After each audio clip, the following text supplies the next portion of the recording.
Welcome back, everybody, to Houston, Texas and Aviva Stadium.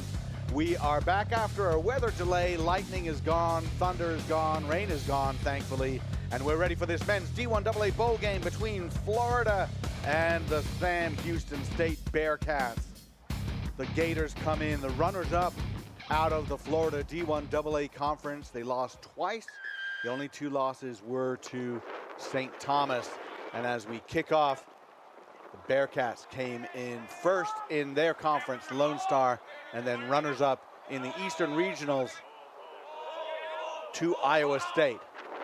Dugout there, Drake Torno.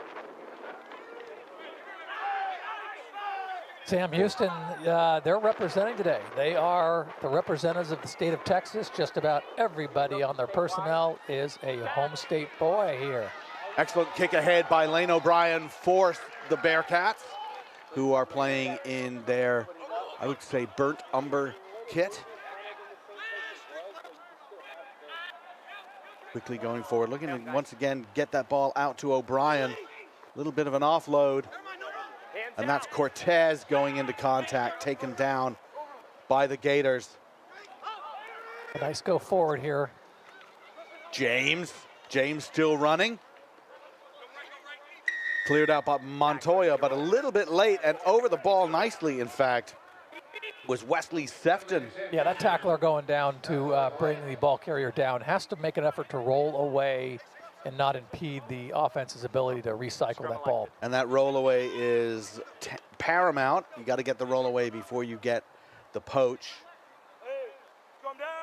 Although I have to say, I've been observing some other places in the world where they're just a little bit more poach-centric.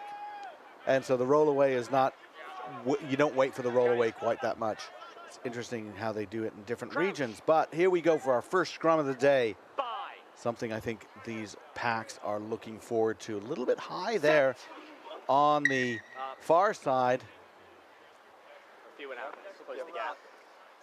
For the moms and dads and family of both these schools, perhaps watching online, the pack is made up of 8 players for each side.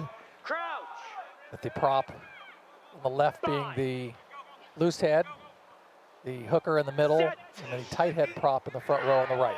Keep it up, Blue. Keep it up. Ball comes back. Jackson Stokely picks it up. Very dangerous player for these Bearcats. The offload, bumbling around a little bit. Just forward. And Duma wanted to get that one. He is a big finisher for Sam Houston State.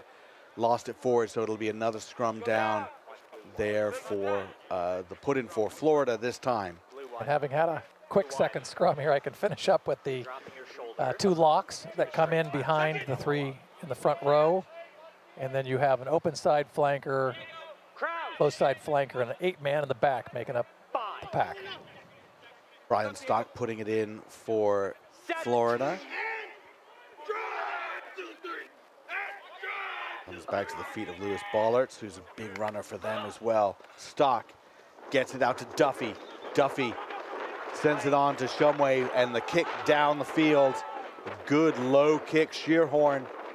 Excuse me, no, that's Zamelzu. Ignacio Zamelzu, the fullback from Bolivia. He goes in. Now Cortez, the open side flanker. Slow ball for Sam Houston State. Slow and not taken.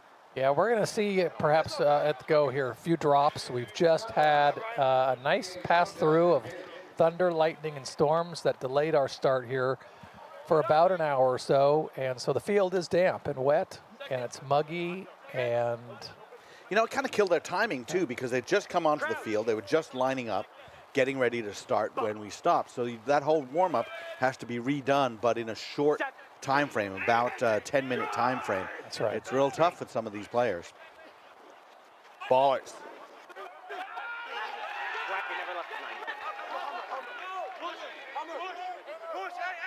Solid work for Florida. A nice Once again, pop through for the number 8, Lewis. Ballarts going in again, yeah. And then there's the hooker, Sefton. Sefton doesn't like what he sees. Changes direction. Now out to Spotto. Stock now digging it out. Ryan Duffy. And that one passed, expecting Aiden Hammock to run onto it. And Hammock was a little bit more hesitant, maybe? A little bit. Yeah, I think as we get at the start here, both these teams look evenly matched in their skill set and the way they're approaching phases of play going forward. Nothing too fancy, just very basic and fundamental, and they're both about the same level. See if one of these teams is going to break through and show some flash, but the defenses so far are holding back their respective offenses. Stokely this time sends it straight out to O'Brien. Down through the hands. Shearhorn trying to find the left wing. Norris.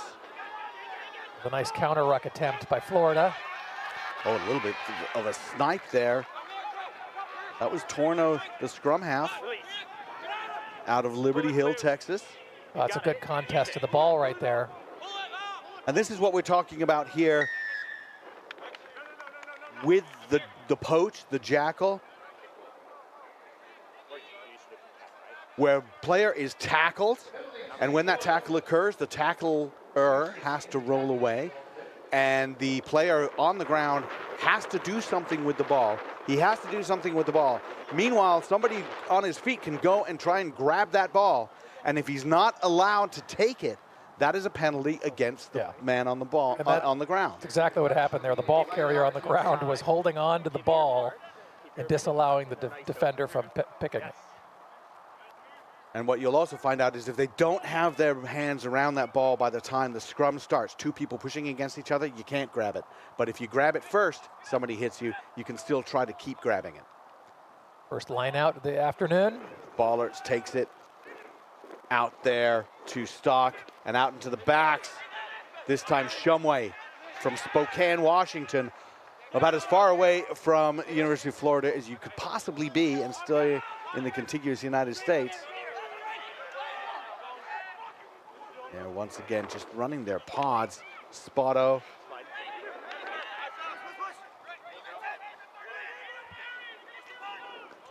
And once again, just a frustration on the drop ball. I think that from Duffy.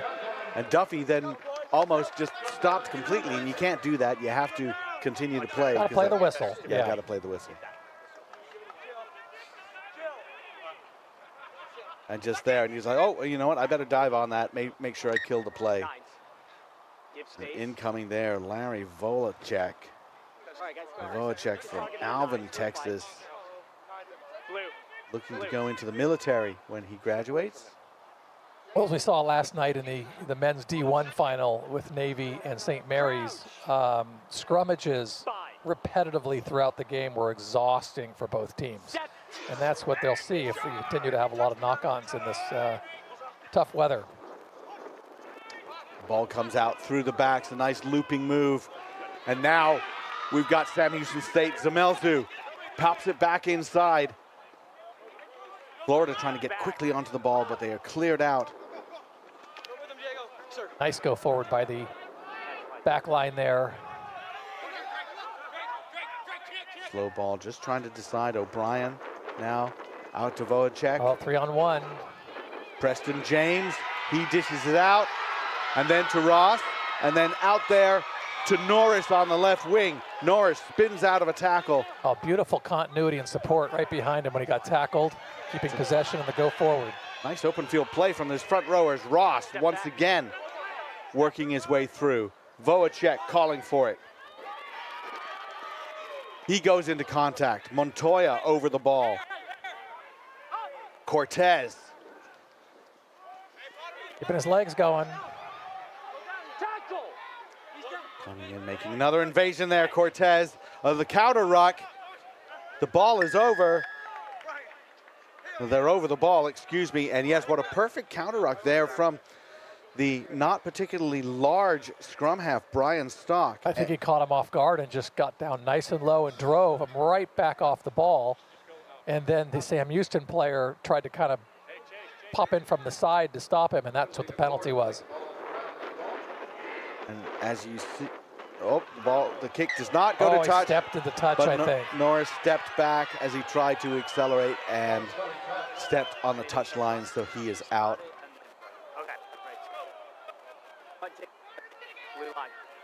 They're getting ready to take a picture. Jeff Dalton, who usually takes pictures for Grand Canyon University, takes the pictures for us. A great photographer there on the sideline. Bollards wins that line out. Out through the looping pass. Duffy trying to get something going. This isn't pretty. That looping pass was creative, but it just didn't get finalized. But unfortunately, Sam Houston, in trying to pick it up, knocked it on. Dagdawuna is just thinking, maybe I can get something out of this. Didn't quite happen. Wings love to grab that ball and take off. Say, I am open every single play. Get me the ball. Yeah, yeah.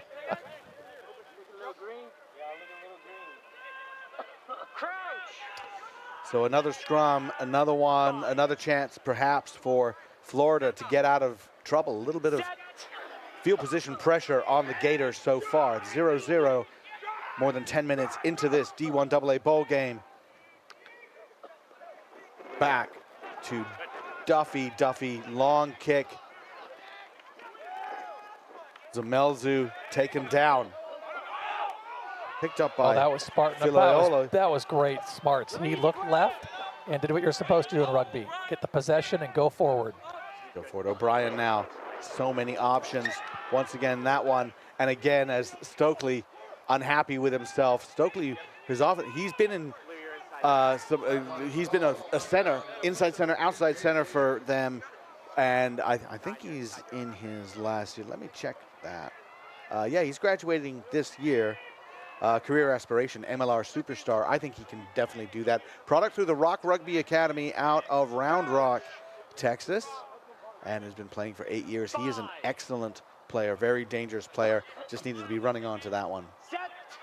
Nice shot of our scrum here. Going over to Florida. In that scrum, the ball's heeled back by the feet. Cannot use your hands in that binding situation. Duffy dishes it off.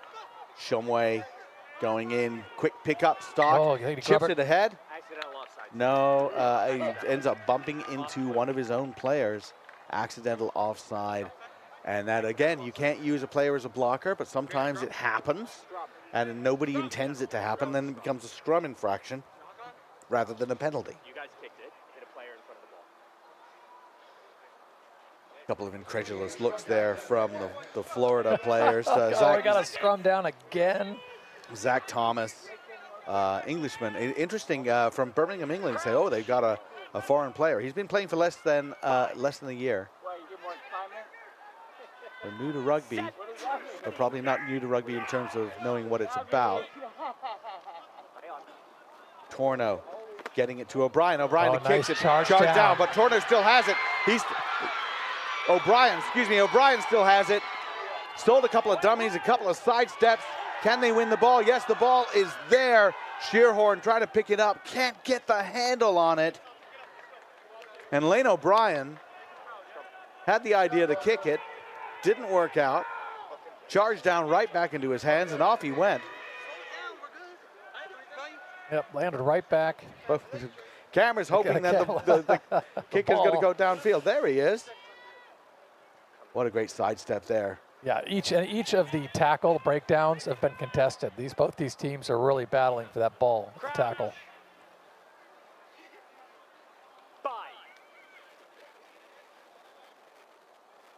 Set. No.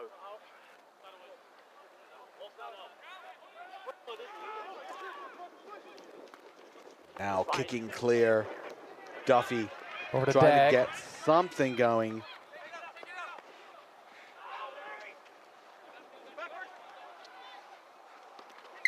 A little bit of loose ball bumping around. Well, Florida's still just trying desperately to get out of their own end. Yeah, Zamelzu unable to get weaving through the defensive line. We do.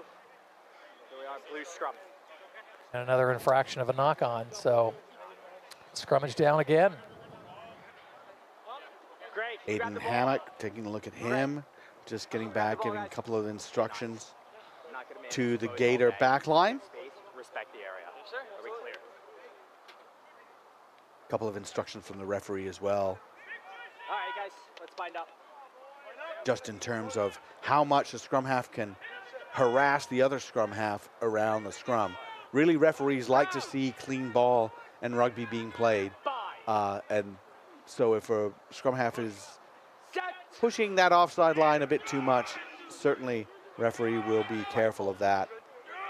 Stock now pulls it out from Buenos Aires, Argentina, gets it to Duffy. Duffy sending it out now to Shumway and Hammock. Nice the kick back line ahead. play. Norris is on his horse, getting back, trying to get around. Very well done by Hunter Norris. Out to his other wing, Duma. Duma caught by about 5 Gators. Cruz is over that. Ball down, guys. I'm down. Stokely trying to get in there. Your guy attempting to pick it up, knock it on. And Florida could have stolen that one. Bolich was there, Oh, did a great but job. he locked it on. Great job Yes. of getting territorial ground. That kick through, pinning the On the kick. other wing back to run around and try to figure out what to do with it. So, as a net, good field position here for Florida. It was fine. I was happy with it. Scrum down for Sam Houston State now. Still no score. And in fact, we haven't really seen too many instances where teams have gotten close. Right. This is the first time that Sam Houston's been this far back in their defensive zone. Out again to O'Brien, working with Cruz. Nice. Sending it ball wide. movement. This is your fullback in the line. Zamelzu, he needs some help. Morris is right there, taken down. Stock got all the way across that line. The ball is out. Is it out? Turnover for Florida. Florida's phenomenal in their counter ruck. Playing on the ground. Well, very smart pouncing on the ball by Brian Stock. Right, 9. Mechanical and aerospace engineering. Yeah, that can major. happen sometimes when a wing or a fullback gets a breakaway like that. Any back sprinting down the field that doesn't have the support or continuity behind them will get isolated in the tackle, and that's what happened there. Florida came right over the ball and took it back. Ball rolling out of the ruck. No one there to pick it up. As you said, isolated. And a heads-up play from Stock. The kick goes about 30 meters. Good kick to touch. And Florida now with that attacking lineout will target Bollerts again. Stock getting it out to Duffy. Duffy working with his center. Shumway. Hammock. Shumway tackled hard by Shearhorn. A pickup by Findlay. Florida has that ruck one, but nobody's there to pick it up, and taking too long, really. Stock now just Playing a the little advantage bit, on the knock-on here. Got 3-on-1. a little bit Oh, lackadaisical. A pass went backwards. Vocek with the pass off. It's okay. Norris down the sideline, still going. Is he in? Is he in? What a run A referee has by not, Hunter has not yet Norris. called a try. Yes. Probably going to talk to the AR. No. The pass off by Vocek, was that forward? Try awarded. Try There we go. given. Hunter Norris.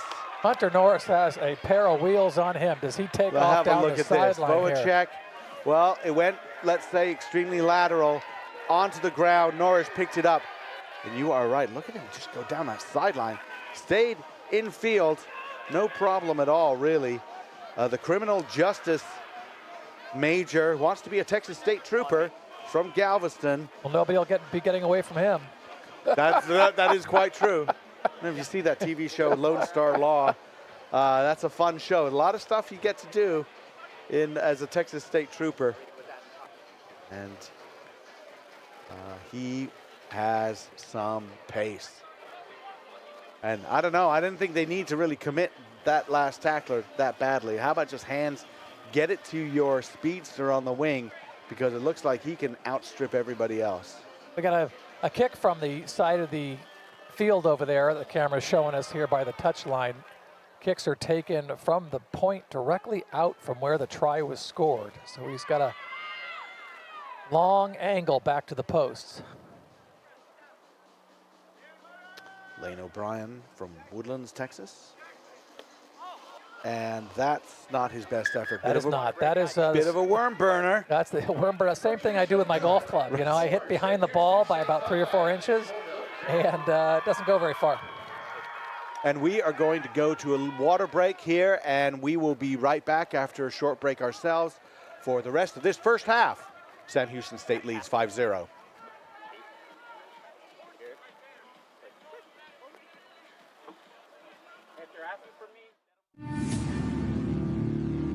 When we pick up the ball, we also pick up a legacy.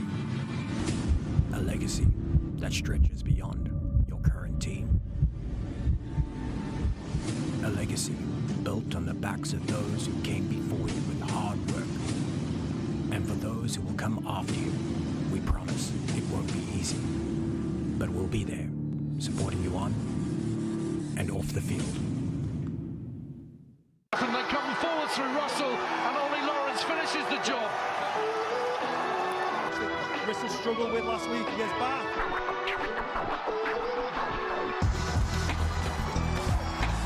Burgess, she's done it before, she's doing it again. Dupria, and the captain will run it in for Sale.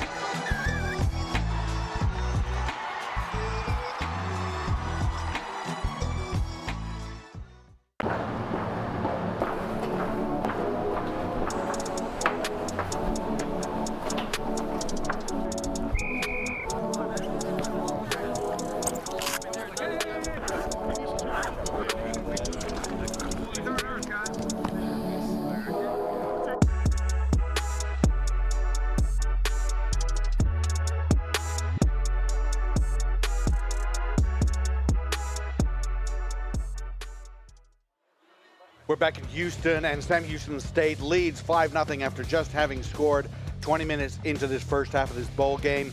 And everybody calling all future Eagles. Major League Rugby launches MLR Rising, an evolution of the Collegiate Rugby Shield. This 5-day camp in Washington, D.C. from July 8 to 13 is a chance for 50 invited players to showcase your skills in front of MLR teams. Athletes who are eligible should register for the draft before June 2nd to be considered. Follow MLR social media channels for regular updates and visit majorleague.rugby/rising for more information. Just a little bit more organized way for Major League Rugby teams to basically see a combine of the higher draft possibilities. 50 players, you know, they have a draft 3 rounds, so that's 36 spots. But there are plenty of players who also don't get drafted. They don't get drafted, but then you're an undrafted free agent and you're good to go. So we have kicked off, and immediately busting through the line is Diego Cortez, construction management major. They get it out wide now, looking to move it again. They feel like they can move it. Voacek once again trying to commit defenders and offload it.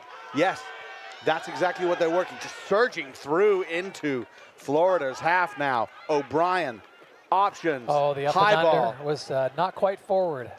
No, that's backwards. It's bouncing around, and Duma got it. Was taken into touch. His hand may have gone into touch, yep. Yeah, that's tough. Gallardi took him down. Up and under like that is supposed to be a lot more forward, high up in behind the defense a bit, and it just kind of went off the side of his foot. Ideally, you want that to come crashing down just in front of the 22, so they can't call a mark. And here, that one did actually go backwards. Good chase from Matthew Gallardi to make sure that Duma got into touch. Now the line out, throw from Spotto, taken by Bollards, out by Stock. Duffy into Shumway. Well, that loop pass second time today hasn't made it. But rescued somehow by Hammock. Once again, slow ball for Florida. I don't know if that's really their best option. It may have been slow because the back line, there was no offensive attack set up. They were still kind of wandering about. The steal is good, the poach is good, and Sam Houston State has it. I'm playing that. I'm going to say Release. went backwards, and We're gonna that have a one, and that penalty, tackle yep. is going to be not releasing the tackle player. In fact, Stokely passes it out To to Norris. Shearhorn. Norris in again. That's what we talked about. Hey, why don't you just pass it down the line to that really fast guy? Woo. That was a quick tap on that penalty given to Sam Houston, and they just tapped and went, and Florida hadn't readjusted, was prepared at all. They were still looking at the referee. Very heads-up play from Torno, I think, to tap that quickly, and then immediately just hands, get it to Stokely. Stokely is a big danger runner right there, and he is experienced enough to be able to move that ball. Yeah, drew that defender, and then he's got everything but wheels, and Norris out there at the end that just tore right down the sideline again. Diving over through. He was fine. He started You on can't side. coach Ball speed. went backwards from the hands on you. Well, you can coach speed a little bit, but you can make fast people faster Yes. and more balanced and stronger. But Well, I think an example of coaching speed would be former Sevens player Carlin Isles had so much speed, they actually had to coach him to kind of how to take his angles. yeah, how to control himself. Right. He Yeah. would just go so crazy fast Yeah. that he'd be out of control. I love that there was a description of Carlin Isles from a Sevens announcer one time, just saying he's something like, he's 172 pounds and all of it fast twitch muscle. Yep. That kick looked pretty good, and it Hunter just Norris, away to the right, and there's Hunter tries Norris to try score. getting a little bit of oxygen back into his body, but he's got 2 tries for it, 10-0, and there, in fact, it was O'Brien with the tap, Stokely, and once again through Shearhorn, Norris, clean pair of heels, little congratulatory tap to Stock for making that tackle, but it was too little, too late. Florida now. See what they do, and Stokely once again passing it out. Torno looking to work with his support. And there we go, Voacek again. Not Voacek this time, in fact. Filioili once again sending a strong forward around that weak side, ready to commit a defender. Voacek this time. Yes, Sam Houston really working the ball pretty well through their hands. Torno runs a keeper. Got the support right behind him. Spotto is able to drag him down. Stock is there too to help out. And O'Brien quickly in as the halfback. Oh. Zamelzu with the pass, bit of a no-look pass, and maybe could have stood to have a look and see who was with him, which was Garrett Ross, their hooker from Van Vleck, Texas. He is a major in plant soil science, and wants to go into landscape construction. Well, they were planning on working on that corner over there. I believe it's wing Sam Musi over there for Florida. He's getting picked on a little bit today. No, you got to be in the 15. Guys, hold on. Step in. Hold on. Still trying to set up this line out. Nicholas Referee Musi, doesn't like excuse it. Yep. Good to go. That's Nick Musi from Tampa. Still a young player, just in his sophomore year. Once again, moving it around, but they're going to Bollards. And that's been working pretty well. Duffy has to jump up to get it. Oh, and it's lost. Stokely, one man to beat. He's going to look for his finisher. And Duma is right there to touch it down. 3rd try for Sam Houston State. And 2 players who've been playing together for quite some time. Big ol' hug. Jackson Stokely with the interception and immediately looking for support. I have to say, he had about 4 or 5 options. Well, his first option was to be in the right place at the right time. It fell right into Stokely's hands.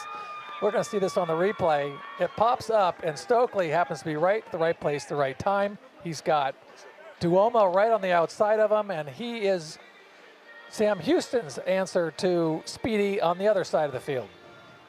finance major, wants to be a stylist when he graduates. Duma from Dallas, Fort Worth area.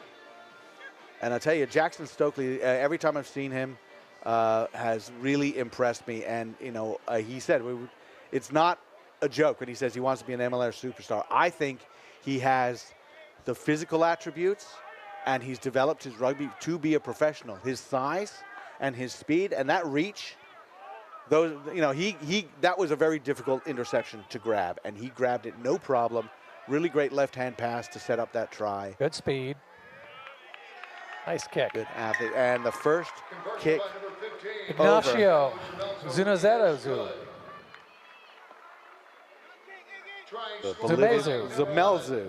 Zemelzu, Santa Cruz, Bolivia. Nice try there, Rich. Well, it's one of the fun things about doing this job is you get to try to pronunciate a lot of different players. Yes, you do. And names from very many different countries, parts of the world. And Ignacio Zemelzu, who's from Santa Cruz, Bolivia, agricultural business major, played for West Houston as a high schooler, so he's been in Texas for a while.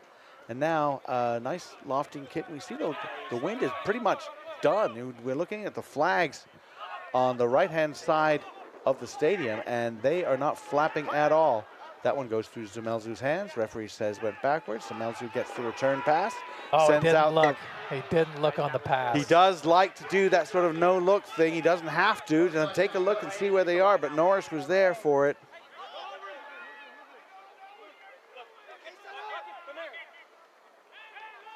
Quick take here by Florida. Oh, up a little high, but the referee's letting play on. Findley going in for that. Now Duffy. Shumway. Oh, Hammock. Shumway actually coming in to serve potentially as a halfback on this one. Stock got a couple of options. Going back with the forwards. Molinar.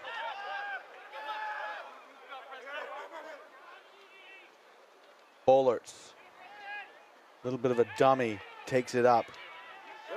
Findley. Good defense from Sam Houston State. Spoto wants it. He is hit man and ball by Cortez. A nice pick. Well, Stock wanted to take it. He's at risk of losing that ball, but he did manage to get that back, did get the support. Once again, the pick and go. Slow, possessive, go forward, inch by inch. 3 or 4 phases. They made about 5 meters. Now they go wide. Very static. Bollerts was not expecting that at all. I think he was expecting a little pass with a little pepper on it, and it came lackadaisically over to him. And when the defender was right up, he just dropped it.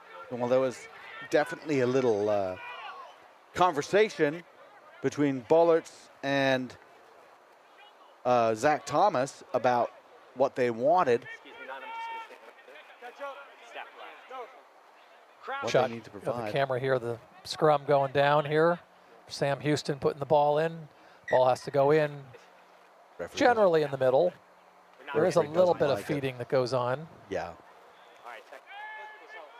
Well, the definition of middle here is any part of the ball touching a middle line down the tunnel. So it's the left-hand nose of the ball is at middle. That counts as middle. Stokely trying to pick up, but it went through his legs. He's still able to pick it up. O'Brien passing it off. Nice cut through for Built.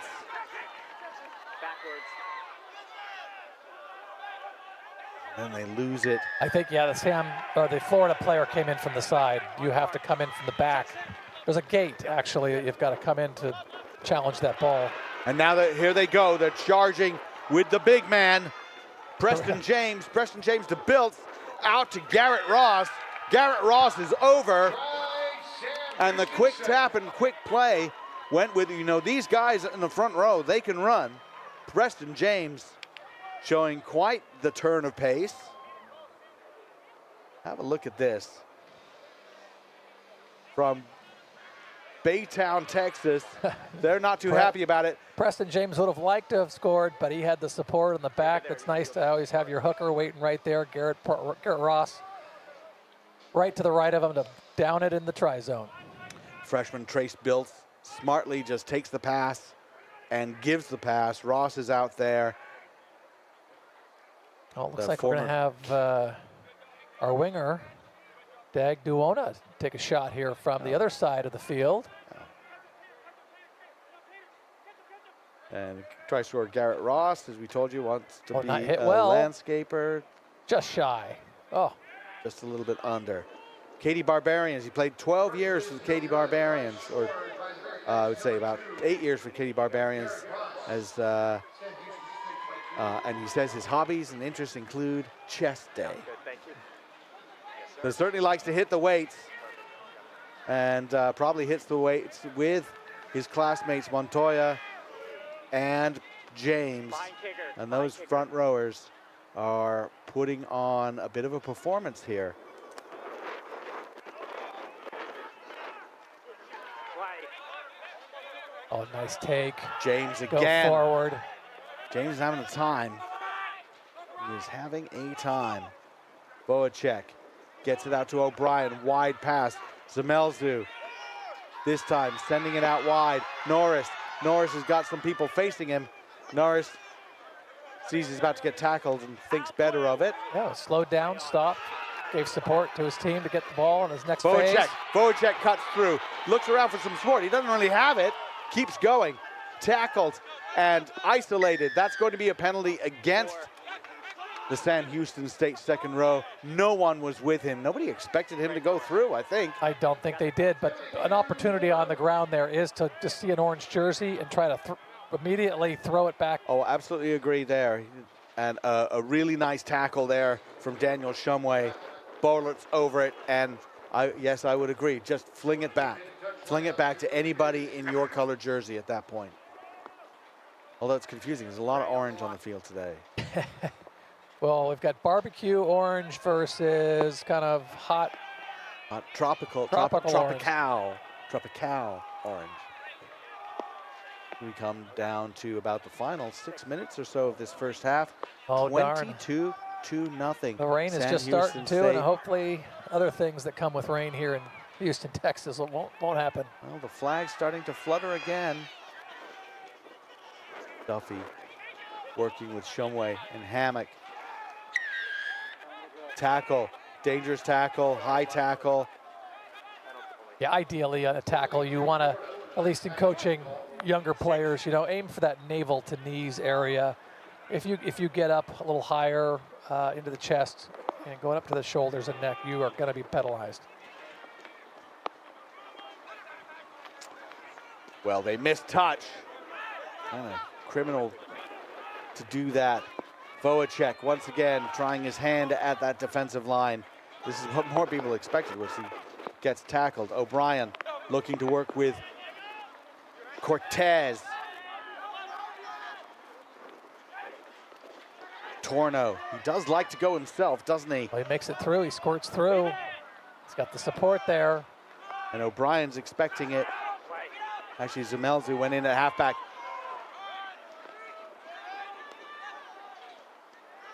Once again, looking Shearhorn maybe. Oh, right inside the 5 meter. Down to the line we are now. The pick and go. Is that our hooker for his number 2? Yes. Garrett Ross, number 2, gets his second. And he's just laughing about it. Said, yeah, I could have passed to you, but why? Yeah, and you're looking over here at the Florida State team underneath the goalpost here. They've got 5 or 6 guys with hands on knees. When you're playing defense for most of the first half, it's exhausting, and they're getting a little worn down. O'Brien, I think, was the man with that tap and that scamper down to the line, and then everybody swarming in to win that ruck, and then it was a simple case of picking it up and putting it down. Penalties that they don't need to make are hurting Florida for sure, and that's the last 2 tries have been off penalties and quick taps. The one before that came off an interception. And these are mistakes that are perfectly avoidable.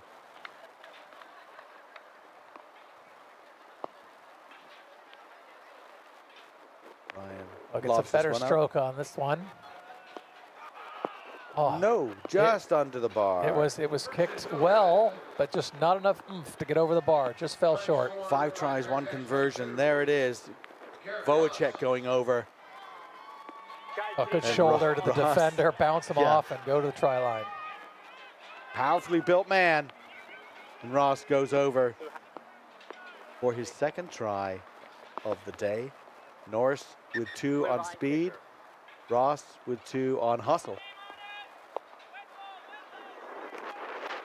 Florida nice kickoff, nice kickoff. Florida had that to keep possession of the ball. Was there and he just didn't quite time it right.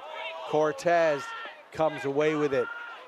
O'Brien, Voacek, Montoya into contact. O'Brien once again going wider this time. Shearhorn trying to dish it out wide. This one goes forward or is lost forward? I think it gets passed out of bounds, yeah. Oh, we're coming back. And we are coming back to a forward pass. Ross was out there in the wing looking to get his third. Norris was out there in the wing looking to get his third. And neither got their third. And back we are with a scrum, just a couple of minutes until halftime. Certainly Florida would like to turn the tables a little bit and get a try before the break. Something they can hang their hat on.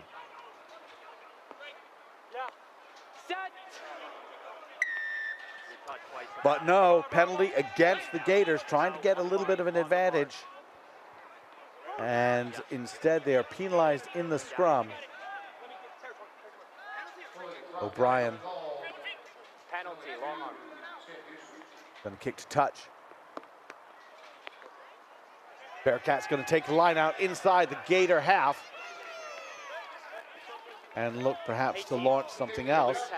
Well, that's tough turnaround for Florida. They're facing more pressure here with just a minute or 2 left in the half. There's some fans with the ponchos have come out. Gotta have a poncho in your bag this time of year in Houston. Out it comes. Okay, you going through Built, Stokely. And that was Filoilali. Cortez, the sky hook to Montoya. Another one, just flinging the ball around. Voacek. Oh, straight arm to the head. And then Torno, and then Voacek again. Ball squirts out. Torno gets it to O'Brien somehow. Now Biltz has it. Going to dish it out to Shearhorn. Yeah, moving it through hands, 2-on-1. Zumelzu's going to cut back, looking for a little bit of help. Just gets enough. O'Brien serving his halfback. Filoiali coming down to the line. He thinks he's there. Is he short? He is short. Torno picks up. He tries to go. He dove He's in short. Yep. And in fact, they lost the ball because of that. Lost it illegally, or we were playing advantage. And it will be a penalty for Sam Houston State. A better constructed movement from the Bearcats. And now Stokely taking this and just going to shoulder in. Oh, that is a no-brainer. Jackson Stokely says, let's not worry about various fancy little things. As Admiral Nelson said, never mind maneuvers, just go at them. And Stokely, big smile. Stokely rocket like this. The straight arm to the face. And that one was laid back. And then Voacek, get off me. Just, he went airborne on that one. That was quite the fend. Jackson Stokely with the try. That was rough for Florida. No, they had that scrum. They were looking to let's launch something, and then they give up the penalty. Then the line out, and then some really hard running, hard lines, hard, powerful taking on the defense from Sam Houston State. Brian has this right in front of the posts, so this should be a nice chip shot.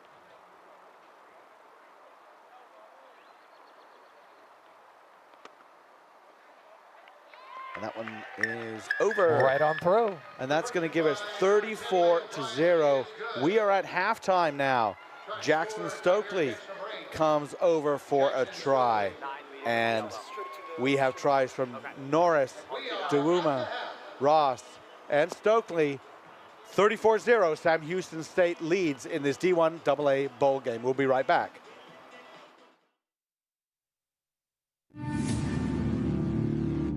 When we pick up the ball, we also pick up a legacy. A legacy that stretches beyond your current team. A legacy built on the backs of those who came before you with hard work. And for those who will come after you, we promise it won't be easy. But we'll be there, supporting you on and off the field. And they come forward through Russell, and only Lawrence finishes the job. Russell struggled with last week against Bath.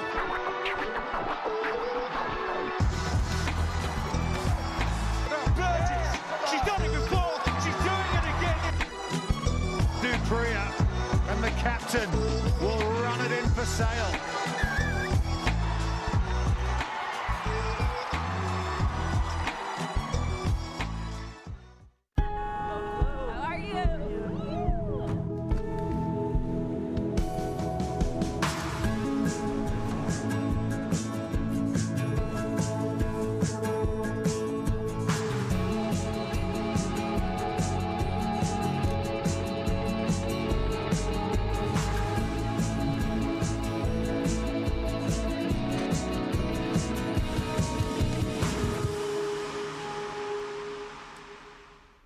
The pinnacle of collegiate rugby, the CRAA. He's over the line. The premier divisions in men's and women's collegiate rugby. Is she in? Yes, she is. An unparalleled student-athlete experience, keeping the game true to its roots while engaging with academic institutions and alumni. No one is going to stop him. The College Rugby Association of America. He's going in for the try. Elevating the game, empowering the student-athlete. And we're back here in Houston for the D1 AA bowl game between Sam Houston State, who are leading 34-0 over Florida. And we've had a great experience here at CRAA Championship Weekend, and a number of things going on, number of competitions going on. We also got a chance to catch up with new USA Rugby CEO Bill Gorin. I spoke to him yesterday, and here's what he had to say.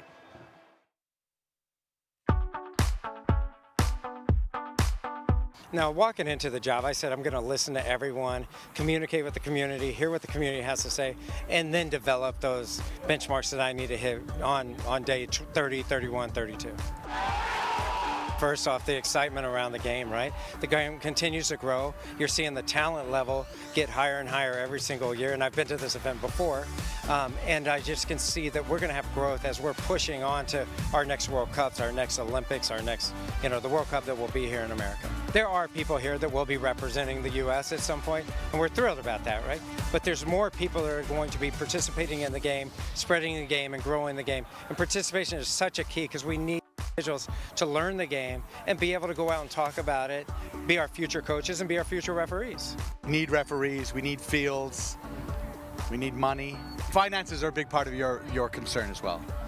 Yeah, I mean, look, part of me coming in here is to make sure that our finances, that we continue to grow, so we're able to fund all of these programs. And there's a lot of people out there doing it. There's a lot of great people that are behind rugby. It's part of my job is to pull them all together and let's get a direction and let's grow this game from that youth level through the high school level to the college level and to the club level. You're just a bridge builder type person. My main role is to build a really strong business and with the structure behind it, and to be able to generate that revenue that we need to be able to accomplish what we need. We always talk about the World Cup 31 and 33. I realize there are other World Cups before that happens. We are working with World Rugby and the World Cup to bring them in, but we are the key to it. We're here in the United States. We have the relationships, We know the landscape, and so working directly with them to say what are the key opportunities here, the corporate dollars that can get behind it, the right cities that can be in and be showcased for rugby. So we're key to that, but we have a great relationship with World Rugby. So this opportunity is theirs, it's ours. We're all together pushing forward, and it's my job to pull everyone along with us.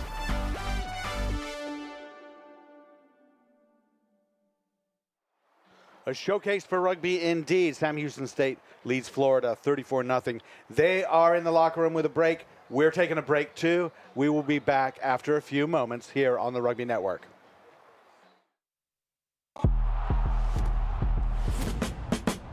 We got the hits. We got the kicks. Oh God, that looked way too good. The passes. The athletes. And the fans. We got the pride. And the passion.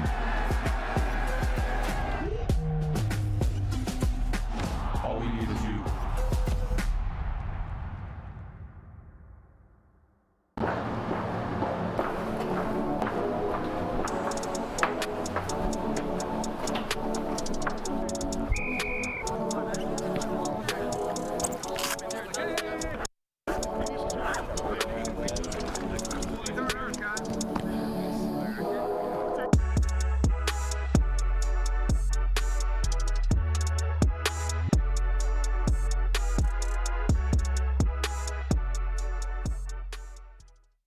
The pinnacle of collegiate rugby, the CRAA. He's over the line. The premier divisions in men's and women's collegiate rugby. Is she in? Yes, she is. An unparalleled student-athlete experience, keeping the game true to its roots while engaging with academic institutions and alumni. No one is going to stop him. The College Rugby Association of America.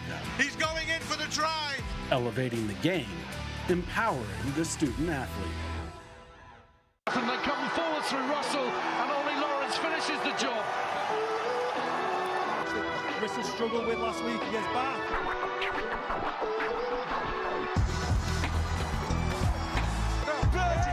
She's done it before. She's doing it again. Dupria and the captain will run it in for Sale.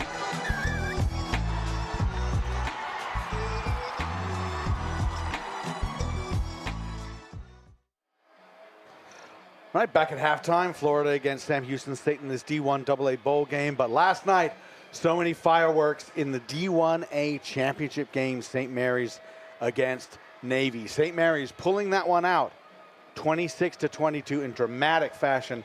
And they started so exciting the way they play. Joey Rasmus now joining us.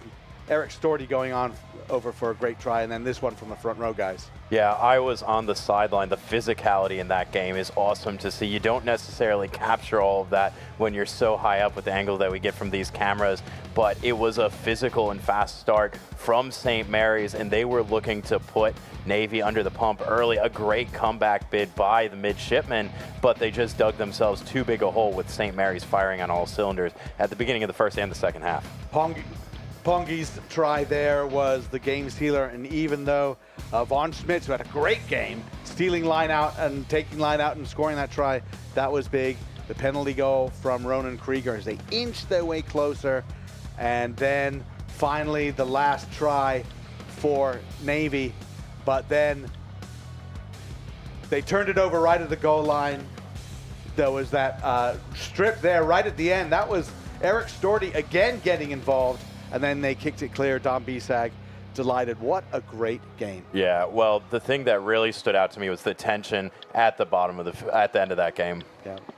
Well, champions, St. Mary's. We'll be right back with more from this D1 AA bowl game today and see what fireworks we can get there too.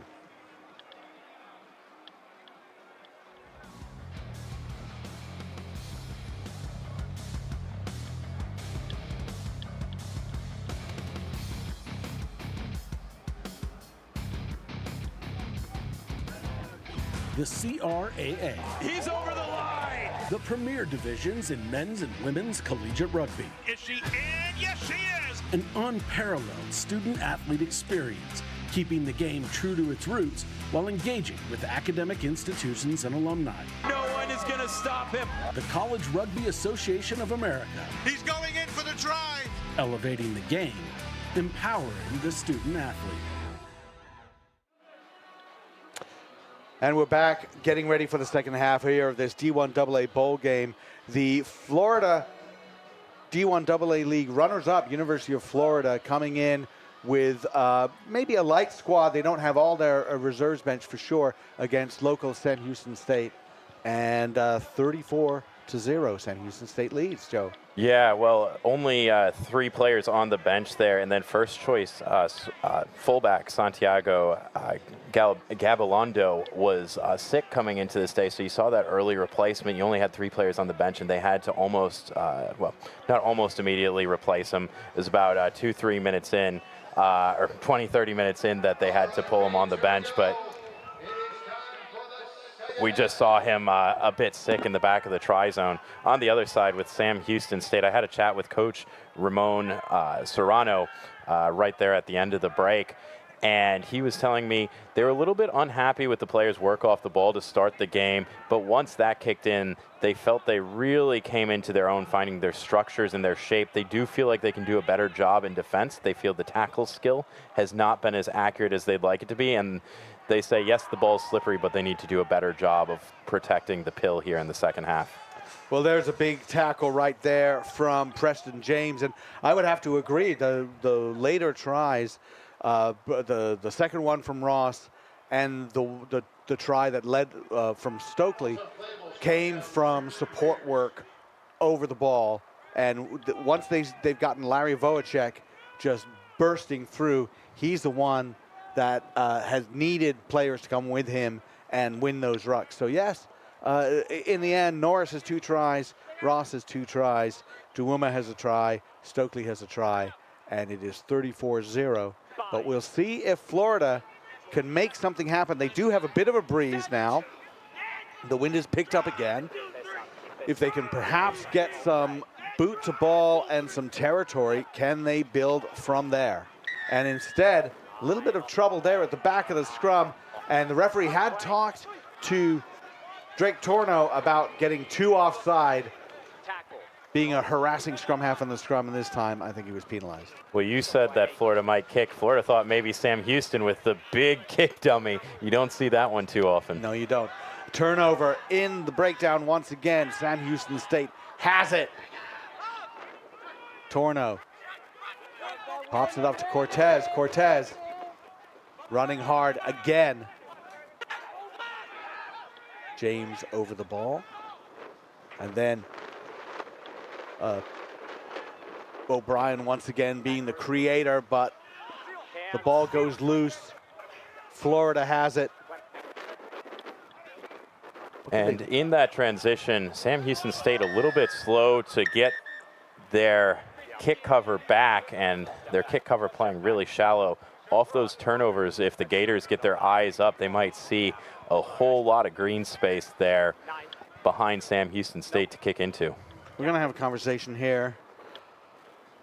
Tip tackle, Joe, you know, you can't get them past the horizontal like that, and especially if you're up by 34 points, you're going to get in trouble. Yeah, we saw one of those in a game yesterday, and just like Carly Waters was talking about, anytime you see that elbow, that high elbow, that's going to be a picture that's going to be bad for the referee. And then also we saw his legs up in the air, his hips over his shoulders. You can't lift a player over the horizontal.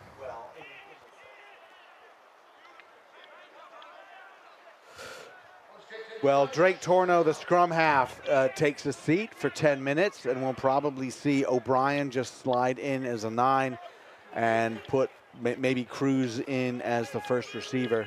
Just everybody just bump in a little bit of a position. Kick to touch is good, and Florida taking the line out. Bowlers wins it, as he's been winning it all day. Stock gets it out to Duffy. Big wide pass, bumps off the legs of Shumway, and maybe bumps off the hands as well. That knock on is given. That'll be a frustrating moment for Coach Ken Simmons. All but one of these players has to go all 80 minutes that are on the field right now. And so you're really hoping to see a big positive energy gain from that yellow card. A mistake made by your opponent, that's got to be something that this Florida Gator team needs to seize upon if they're going to work their way back into this match. And in fact, instead of putting in O'Brien, Ignacio Zomelzu, the fullback, is going to come in as scrum half, the Bolivian. Looks pretty comfortable playing that position. Stokely now, Zomelzu, he's tied up by Duffy. 8 pass, just a little bit too early, didn't square his defender before giving the ball to his halfback. Now we've seen that a couple of times, taking too long to pick up the ball, and the counter ruck knocks everybody over. Just a little bit weak in their way they're standing. The kick ahead, though, doesn't quite go to foot, and there's the breakaway. This is Mr. James. James once again bullocking his way through bodies, casting them aside like they're nothing. Ross, the sidestepping dummy, reaching over for the try. He thought he was going to get his hat trick. Didn't happen. Knocked forward, and in fact, they're going to say holding on, and it'll be a penalty against Sam Houston. A bit unfortunate trying to finish that try, but something that really has stood out to me is the reaction to winning turnover ball. Florida are very content to just land on top of that ball, take the ruck and reset, but look at Sam Houston State, how quickly they are getting on the front foot. Preston James, as soon as he gets that loose ball, his first instinct is to go forward, and it's a really simple game. You go forward and you're going to put pressure on the defense. Another powerful run from James. That kick to touch sets up a nice line out for Florida. It was actually caught by Torno on the sin bin chair. He went straight to him. Well, I was next to the sin bin yesterday during that D1A final, and there's some witty jokes that are made by the guys in the chair. They have a little bit of fun while they're on timeout. Oh, and a penalty, and then a little bit of back chat from Sam Houston State. Referee's not going to brook any of that. No wrap tackle. And I think this is the sort of thing where sometimes when a team is winning by a lot, the referee is going to say, look, you're winning, that's fine. We're going to call the calls, but if you are just stepping over the line in terms of like foul play, things like that, you're going to get penalized. Well, this is shades of that Mount St. Mary's Michigan State Bowl game that you and I called in the fall, and we saw Mount St. Mary's jump out to about a 30-0 lead. But then the discipline slipped and the focus slipped, and the penalties is what brought Michigan State back within 8 points in that game. Well, they started them all. They lost control of that. The transfer, not great, and goes down to the ground, and that'll be another mistake by Florida, and Sam Houston State takes the scrum. That maul wasn't being contested. And if they hadn't dropped that ball, it might have been that it was an accidental obstruction, because I think the Bearcats backed off and decided not to even engage it. I don't think the Gators will be too disappointed, though, having a defensive scrum in this end of the field. They've got the wind at their back. They can own this territory game and use that territory to start to build pressure on the scoreboard. So if they have good composure here from their forwards, don't let anything go for the Sam Houston State in that scrum. Back it up with your backs. You've got a man advantage. Should be relatively easy to keep the Bearcats trapped in this end if you're good, disciplined, and connected.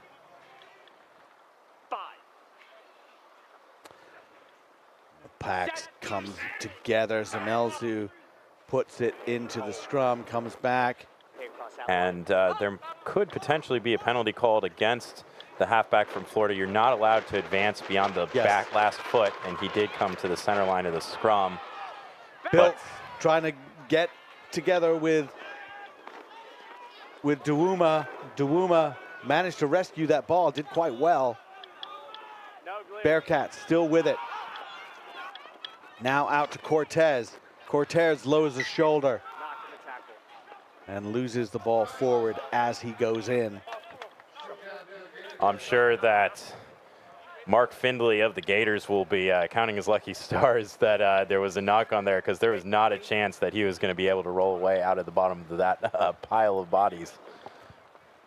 We saw that in the D1A final quite a few times.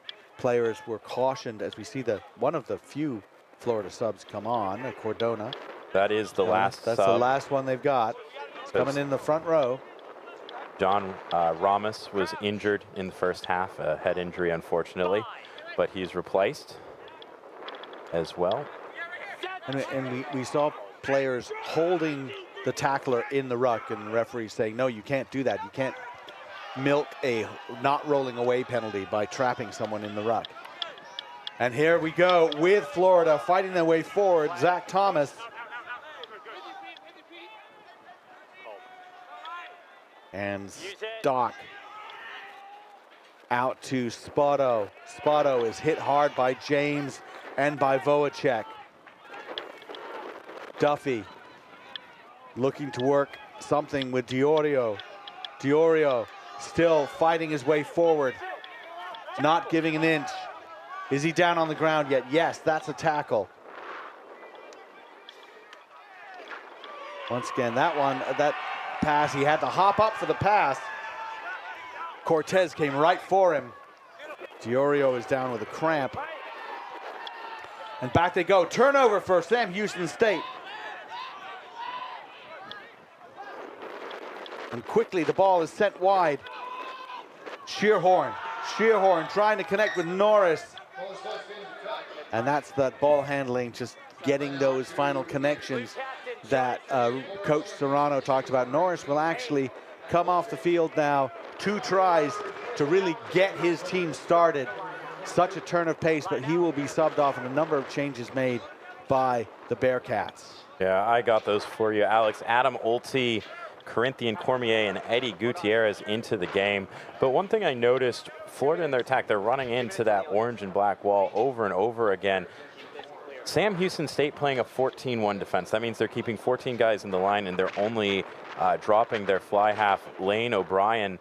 And especially with how deep these try zones are here, why run into a wall of bodies when you can kick it over the top and put Sam Houston State under pressure that way? And that line-out throw perfectly straight and doesn't go to anybody's hand and bounces around, eventually 2 knock-ons. Florida will get the scrum put in. And absolutely agree there, Joe. Let's just get it down the other side of the field. Or put it high up in the air behind that defensive line. Let the wind play around with it, make it difficult to catch. As we see, Voacek comes off. And Torno getting ready to come back on after the sin bin. And Sam Houston State is able to survive that. Yeah, when we get the wide picture, you can see that O'Brien is only about 10 meters behind his line on the setup here. Obviously, this is a scrum setup, but this is about the picture we've seen from Sam Houston State, from the Bearcats in defense, especially when Florida gets over the midway line. Now we pack down. Stock, big drive from Sam Houston State. They're able to get it out the back, are the Gators. They start to spend it while still looking to run with it. That offload was never going to happen. Lost. Bearcats have it. And now they're running with it. Stokely out to Ross. Ross tackled with interest. Filoyali somehow gets it back in field. I think he thought that the play was dead. Stokely now acting as halfback. O'Brien, James just speed bumps one of the players. Zamelzu now picks it up. It's got O'Brien on the outside, looking to go extra wide. Stokely looking to take a half gap, dragged down by 2.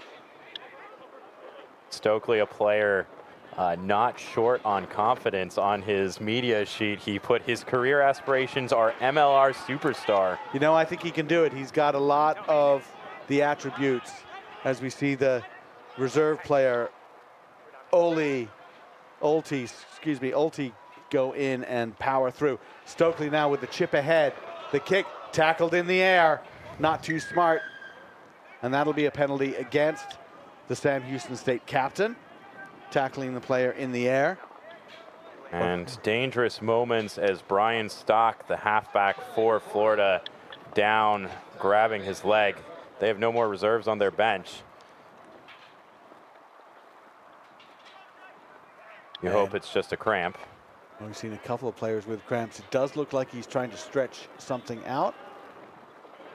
I will say, if there's a team that is prepared for the heat and humidity of Houston, Texas, it would be the men from Gainesville, Florida. A lovely campus, but swamp is an apt description of the air. It is, but you know what? There is also the travel, and there's the air travel and the bus travel. The recommendation I was given whenever I travel long distances is take some baby aspirin, just to get the blood flow, especially in the legs and things like that. And you do have to manage how your body handles all of that, and the hydration begins days before. Exactly. Every time I've worked in a varsity program, you know, our sports medicine people 2, 3, 4 days in advance are ensuring that our players are taking electrolyte pills a couple of times a day. You know, you're always checking in on what the water consumption, what the hydration habits are of your players, especially when you're going on a big trip like this.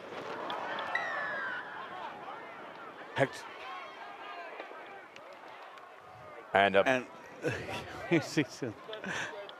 there, we look at this rugby pass. Here we go, out of the stands. That was just about a perfect pass. Well done.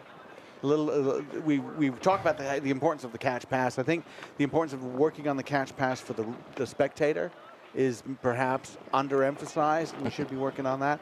We do see a sub coming on. Chad Okpara from Sugar Land, Texas, comes on to replace Hector Montoya, who had a good game for Sam Houston State in the front row. Montoya studies victim studies, wants to be a victim's advocate. And we are also seeing another player come off. I think that's Ano Filio Ali Lili from Katy, Texas. He comes off.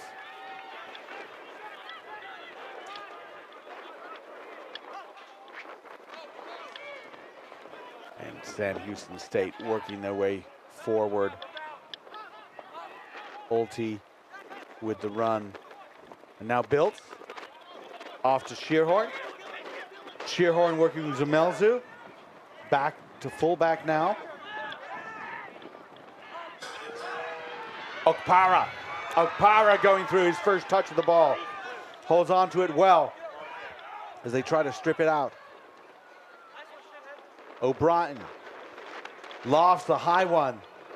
Great placement outside the 22, so no chance for Florida to call for a mark and relieve the pressure.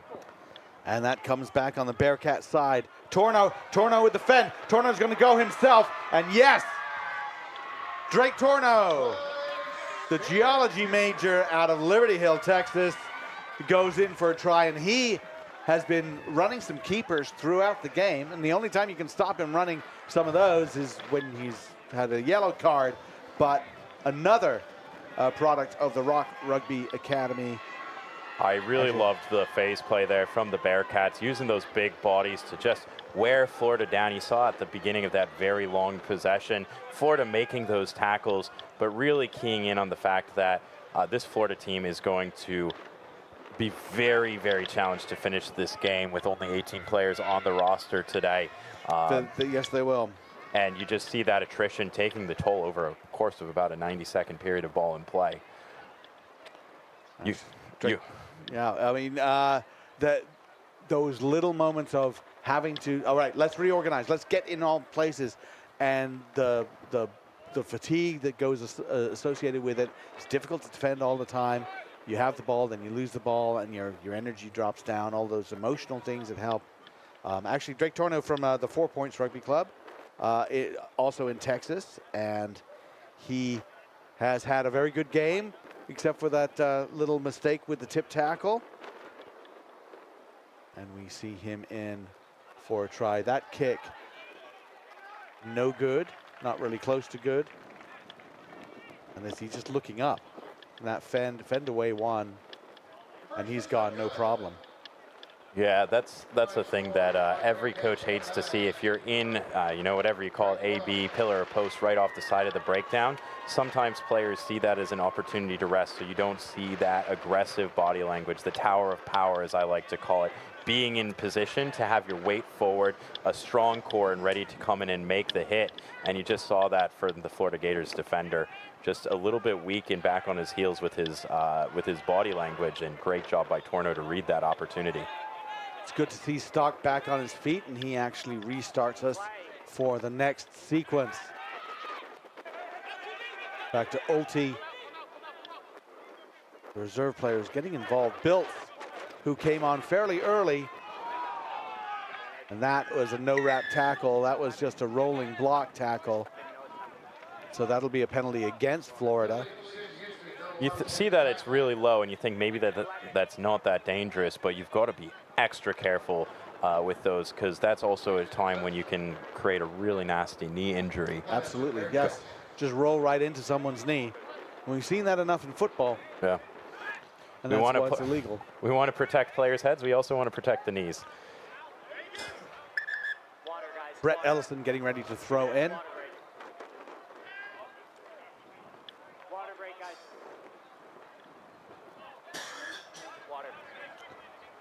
And we are taking a break, another hydration break, and we will take a break also. We will see you back for the final part of this second half.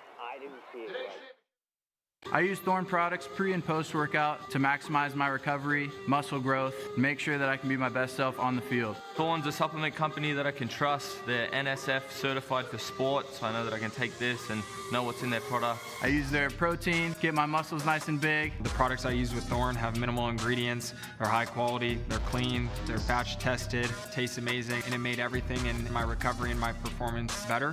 If you're not recovering off the pitch, you're not your best self on the pitch. Thorne gets me there. When you pick up a ball, you also pick up a legacy. A legacy that stretches beyond your current team. And built on the backs of those who came before you with hard work and discipline. And to those who will come after you, we promise it won't be easy. There will be days when you feel like you want to quit. When you're in the cold, in the rain, and in the mud. On those days, we will be there when you need it most.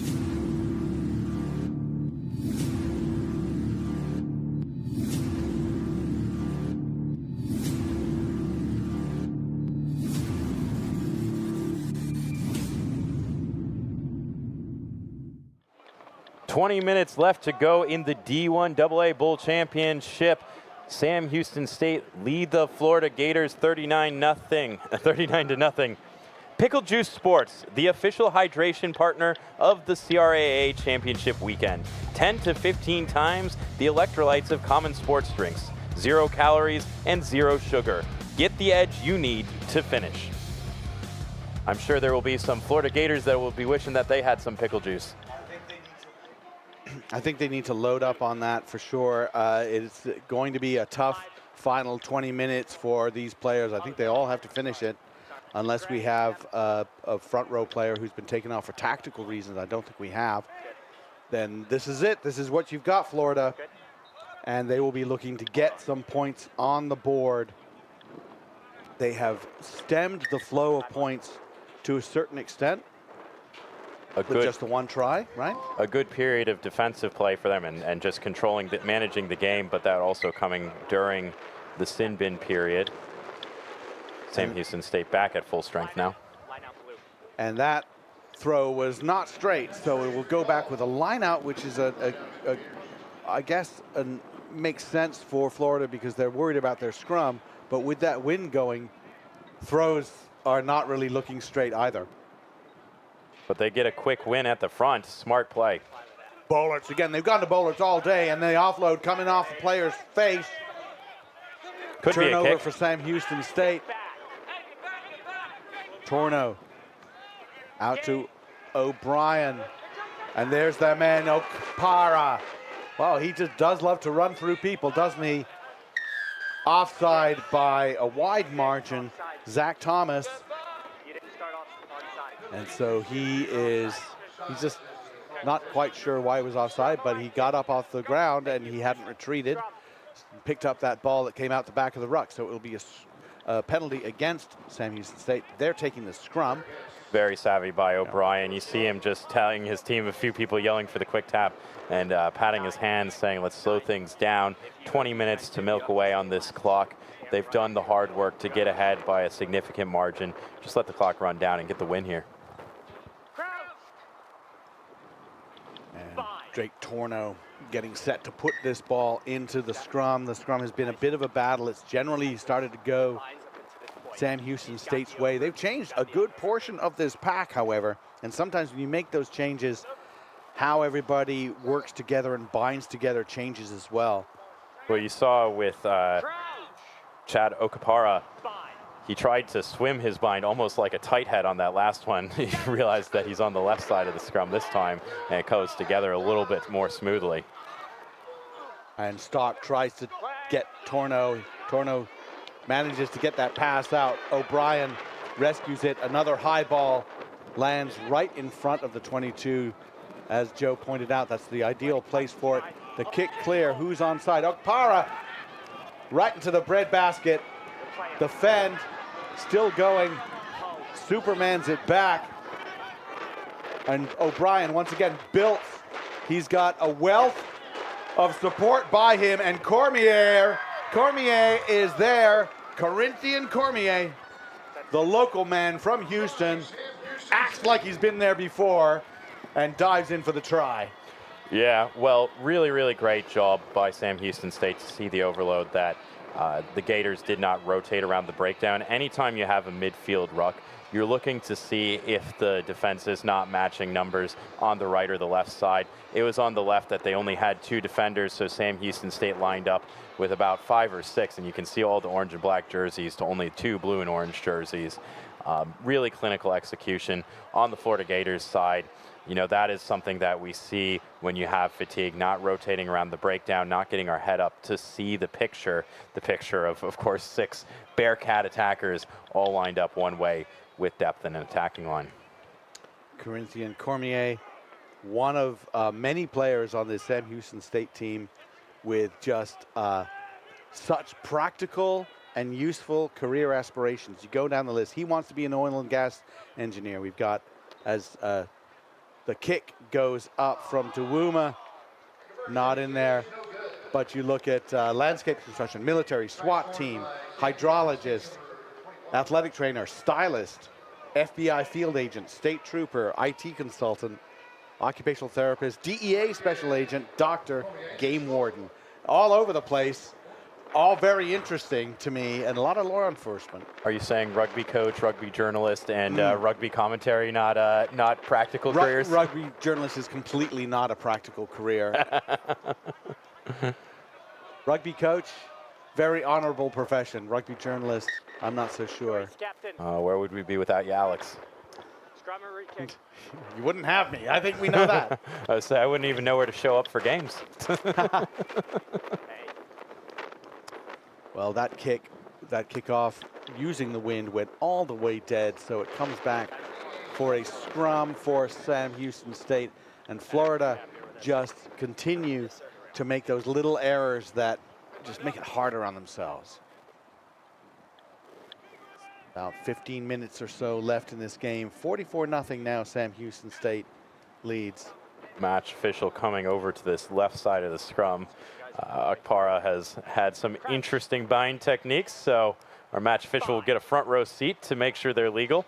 We had a few binding discussions in yesterday's bowl game as well, and I talked to one of the players about it, and he said, yeah, well, I've never played loose head before, that's why. Loose head and tight head, completely specialist, different positions when it comes to scrummaging.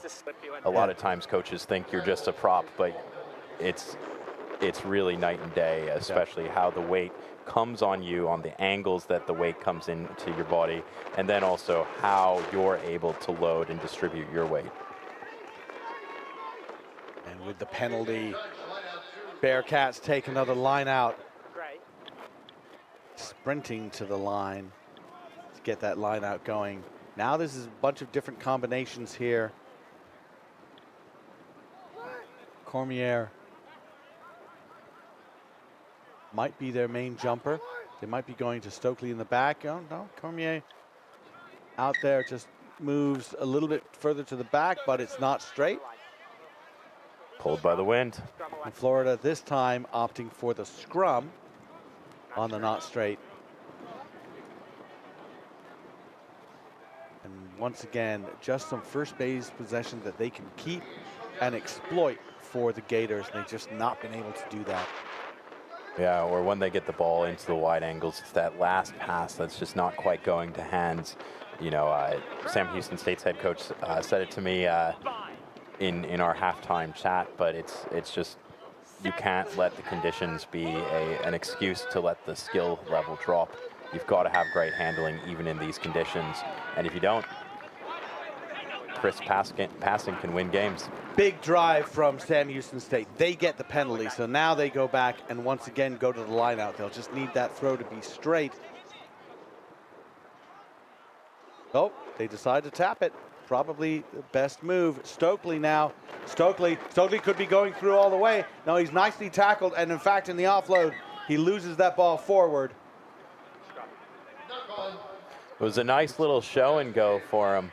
I think he might have been surprised that he didn't have the pace to get around the corner on his defender, though. Great work by the Florida Gators to stay in the fight after buying the dummy to get there and make the tackle. There's Adam Ulte with that world-class hairdo. Going in second row, the Woodlands freshman.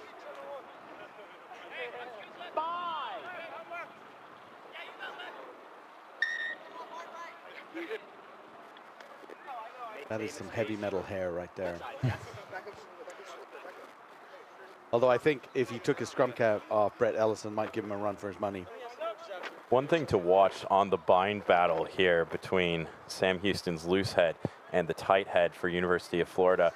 Watch how the University of Florida tight head prop just swims his bind over the shoulder of the Sam Houston prop there, and you see it opens up his chest and arches the top of his back, and he's already in a compromised position, and you see him getting turned in, and that's where the power comes from. That's where the Florida pack is compromised. Well, it's picked up by Sam Houston State. The ball somehow squirts out and rolls around to Bilt. Bilt passing it out to Duma. Duma to the line, stretches over. And Dag Duma gets his second try. They're going to check it, though. They're going to check to see if he touched it down, because the ball did kind of like fly away. Is Duma, nice sidestep there. Offend, reaches out. Ooh, I don't know. Maybe not. Yes, knock on. And knocked on in goal by the attacking team. That is why it's a goal line drop and not a scrum. One of those highly specialized new laws from about 2 years ago. Yes. Mostly designed to try to discourage the forward bash game you were seeing a lot of, especially in the professional game. So that goal line dropout sails into touch on the full. The law is the ball needs to land in the field of play, and this gives Sam Houston State the option of a re-kick or a 5-meter scrum. With the power that those forwards have, not surprised to see Sam Houston State looking to attack here from this platform. Let's do it, pack down. And if I were Florida, I would have been thinking just distance. They do have the wind, just hoof that thing down the middle of the field as far as possible, and then just chase it and see what happens. We see a great picture, back split to the left and right. Sort of a T formation with O'Brien, and then the fullback, Gutierrez. Gutierrez looks really ready to go. He's ready. Torno marshalling that ball. They've got an advantage. Quickly, all the way out to Duma again, giving him another shot at it. He makes no mistake this time. 3 little side steps, and boom, there you're in it. And it's a try for Sam Houston State. Great effort on the scrum by the forwards. That's what creates the try. If you're going backwards and the scrum is imploding on the defensive side, then your flankers can't get off quickly to support the defense, and that's why Florida are numbers down, and great job by Sam Houston State to just exploit this overload, but no chance for the loose forwards to break off that scrum to support their backs. And some really nice passing as well. Torno managing to get that ball to O'Brien despite the fact his body was pointed the other way. And then they throw the waddle to Duma, or the water bottle to Duma, and it falls, and the top bounces off, and he loses all his water.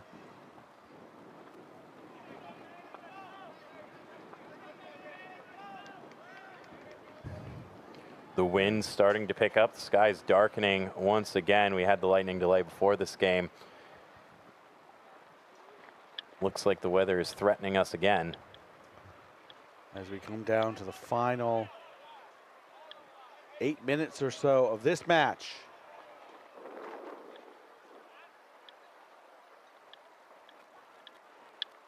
And the kick is up. And just a little bit of weight to the left, so it remains 49-0 for Sam Houston State. And that is his second try. We have a couple of players, Ross, Duma, Norris, all having scored 2 tries.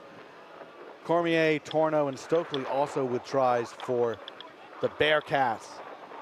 Florida still looking for that score and still looking for that ability to just get the continuity going, win some rucks first of all, get some passes to hand a little bit more. Another restart error. And that one went out on the full. Back again we go to a scrum, and those errors. Yeah, you talked about it in the sevens game, how much of a killer it was for momentum. It can also be a huge momentum killer here in the 15s game, where territory is so important. A great deep kickoff can put an opposition under heaps and heaps of pressure right after they've scored. But here we see that Sam Houston State gets an attacking platform from a midfield scrum, an advantageous place to be attacking from any time. And putting themselves into a defensive scrum position has been part of the story of this game for Florida. And once again, just sort of shaking their heads a little bit and needing to get something. And perhaps in some of these kicks, perfection has been the enemy of good. And they find themselves working with, as you said, all these options that the Bearcats have. As we pack this scrum, I'd really love to see Turner Molnar get his bind a little bit more onto the side of Acapara. And that way he can kind of get his arm across that forearm, so Acapara can't just lift his chest open. Right now he's just getting compromised and kind of getting his chin pushed into his chest, causing him to arch his back there. Solid win for Sam Houston State, and they are moving again. Ulta, well, he's enjoying himself, isn't he? Once again, O'Brien. That one goes through Akpara's hands, but Biltz does well. And then out to Gutierrez. Gutierrez getting it to Cormier. Cormier still running. Gets inside the 22. O'Brien, not quite sure what he was thinking there. And that was a couple. There's a little bit of a discussion there as to what they wanted. And in the end, it's going to be a knock-on. Brian Stock, the University of Florida scrum half, really struggling with cramps here. Scrum half, one of those positions that you're traditionally going to carry someone in reserve on the bench, because scrum halves have to run so many meters over the course of the match. Really brave effort from Brian Stock to go the full 80 here. He is going to be feeling every single step for the rest of the way. Does looking uncomfortable, and it's an initial drive by Sam Houston State. Free kick against them. Stock looking to go quickly. just not on the mark. Referees at this level, just very pedantic. You've got to be on the mark just to make sure that you don't gain an advantage. He was on the mark. I think he was a foot to the left of the mark. I like a loose definition of the mark. Bolert faking that kick again. Nicely done. Down to the ground. Gators win that. Stock looking for that ball. It's an achingly slow ball. In again. Not quick enough in terms of that support. Really nice attempt at the jackal, just not getting hands on the ball. Duffy sends it out. Ball comes off the hands. Knock on by Florida. And that's the story for them. Once again, just frustrating for the Gators. And a big part of that's just fatigue as well. You know, you think in a rugby match, when you talk about you only have 8 replacements, you always have 7 guys that are going to go the length of the way. And you think, so what? Everyone's got to be prepared to play 80 minutes. You know, you might get a breather at the end. But it's just simply not the case, because playing next to other tired bodies is fatiguing for you as well. Whereas that energy from your teammates can create better connection, and that better connection can actually reduce your work rate later in a match. So when you're playing next to fatigued bodies, it actually increases the amount of work and load you have to take on just to maintain that connection and play kind of with continuity and support. Well, that was an interesting kick there from O'Brien. He actually almost laughed at it because it went back so far. Once again, Bearcats. Ulta. Maine streaming in the wind. Day after Kentucky Derby Day, getting that Maine just moving.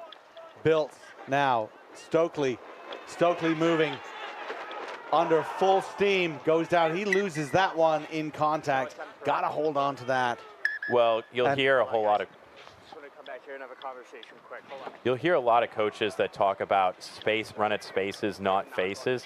You know, Stokely obviously a strong ball carrier, obviously can run through a tackle and break a tackle, but you just put that ball at risk when you're running into another body. Better to step to a side and maybe you break that tackle as well. And I think they're having a conversation about where was that elbow, was that right arm holding the ball? He might have shifted that ball into his left hand, and if that right elbow makes contact with the head, it could be a dangerous foul play situation. Well, I think it was a no-wrap tackle, in fact. He came in, and I didn't see any real attempt to wrap. So in the end, it's going to be a penalty against Florida because of that. Right call there, Alex.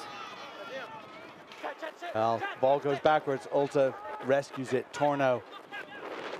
O'Brien going himself. O'Brien still going. He could go in under the post. Yes, he can. Lane O'Brien in for the try. Gets Sam Houston State over 50. And another Woodlands product. Kinesiology major and junior still around. In fact, I'm looking at this Sam Houston State team. There's only one senior on their starting lineup. That's Stokely. The rest of them will be back. That bodes well for this program as they come into this D1 AA space. You saw the standard yesterday with the University of San Diego, a very, very good team winning the championship for this division.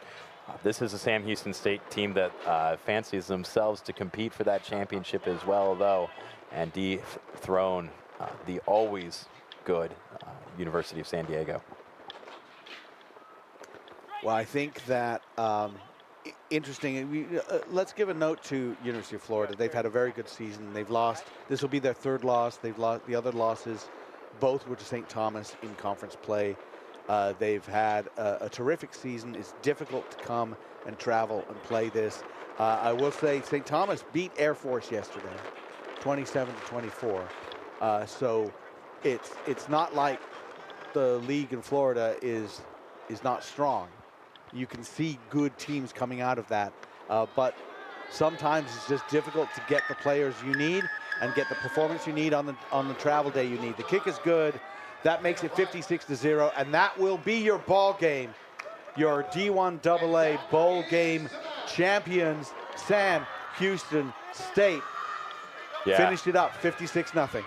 Just really imposing themselves physically on the Gators with the short bench. You know, I think fatigue was the big deciding factor in this game. You saw it with the starting fullback for the Gators being a bit sick and not just being able to get to that full throttle, which allowed Sam Houston to get ahead early in the game. Some breaks that he might have shut down and stopped when he's healthy and at full strength, of course. And then I loved how deliberately they went about their business. Sam Houston State got the ball wide, but they earned the right to go wide through those big, strong carries of their forwards, of their front rowers. They have a lot of guys that can give you front football. They certainly do. And that I mean, in the end, it's a simple game. It can be a simple game. Get yourself going. We are going to celebrate these winners, and hopefully we'll have a chat with our MVP. We'll see about that, but we are on a weather delay again just as we wrap up this game.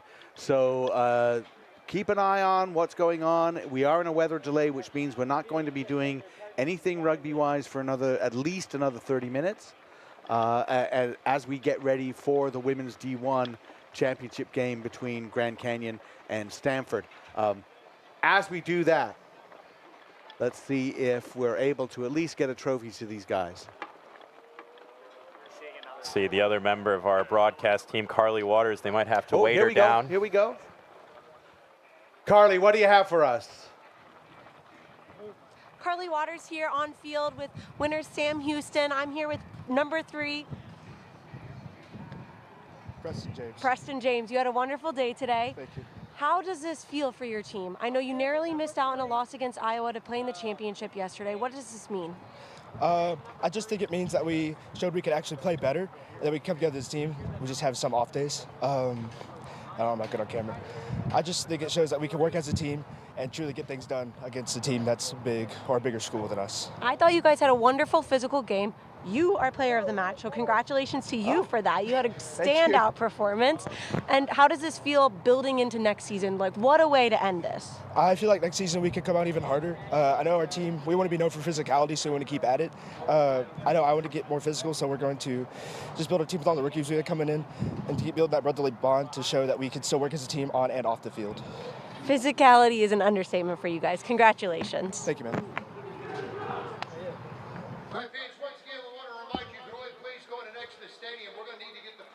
Preston James with his open field running, his scrummaging, their lineout was functioning, all of that stuff. That's why he's player of the game. Hi, I'm here with Sam Houston, coach. What a way to end the season. I know you guys narrowly missed out on playing in the championship yesterday. What does this mean for your program moving forward? Moving forward, it's big for us to play these schools out of state, and we finally get an opportunity to play on a bigger stage and a bigger platform. So we're going to keep growing and keep building and hopefully be in the same spot next year in playoff contention, championship contention. I know you guys faced some injuries this season, so it's fantastic to see players step into different roles and rise to the occasion. How did you build that continuity within your program? Next man up. Every time we're out there, we've got about 45 kids. If there's an issue, there's an opportunity, it's there. And we tell them each time to take that opportunity when you pull your number or when you call your name, take full advantage of it, and that's what they've been doing all year. Congratulations. Your program has a great future. Thank you. Thank you. And that's it. Some open field running, some speed, some power, some pace, plenty of teamwork. Mr. Norris going over. Sam Houston State really put a stamp on it with Norris scoring, and then just the battle in the breakdown. The battle, Jackson Stokely with the interception and sending it wide to get his other finisher, Duma, in for the try. There's James. Power running and offloading. Ross getting the tries. Thanks to that, another counter rock, knocking people down, people rolling over. And the ball skills from the fans as well. From the Stanford Cardinals fans here early. Yeah, getting ready for that. Drake Torno with that fend. Just so many good players. A tough day for Florida, a big day for Sam Houston State. We're so glad we got this game in. Thank you for joining us. Congratulations, Bearcats. And we will be back eventually with the women's D. their championship, their bowl championship.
Grown into a destination city, attracting visitors to the energy and diversity of a large city, while serving up the warmth and welcoming spirit of Texas hospitality. Accommodations, proximity to Houston, and a community focused on fun and leisure activities, Pearland is your best bet when visiting the region. Visit Pearland online and plan your trip. We're ready to show you what we're all about. Pearland. Prepare to love it.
Welcome back to Bearcats Stadium in Houston, Texas for the final match of the Spring Championship weekend here with the CRAA. I'm Joe Rasmus and I'm joined in the booth by Carly Waters. Carly, who are you looking for in this D1 Spring Championship game between GCU and Stanford? Some standout players of the day will be number 5, Angelique Schock. She is a junior on the team, very new to the game, but already making a huge impact here for the Lopes. We see her there going through her warm-up routine. Carries. And on the Stanford side, who are you looking to make an impact for the Cardinal? We'll see number 6, Kirsten Lees. She is a freshman, already making a huge impact. She's making big hits, huge carries, and just moving all around the pitch for the Stanford Cardinals. Thank you for those players to watch. Carly, we apologize for the delay. It has been a stormy day in Houston. Now, if you look to the eastern skies, it's looking pretty clear. You look to the western skies, you add a Chucky doll out there, and it might be a horror movie. We'll hope for the eastern skies to win out as we get things underway, and GCU gets a little bit of go forward, but a knock on. And knocked on into touch, so it will be a Cardinal line out just outside the 22.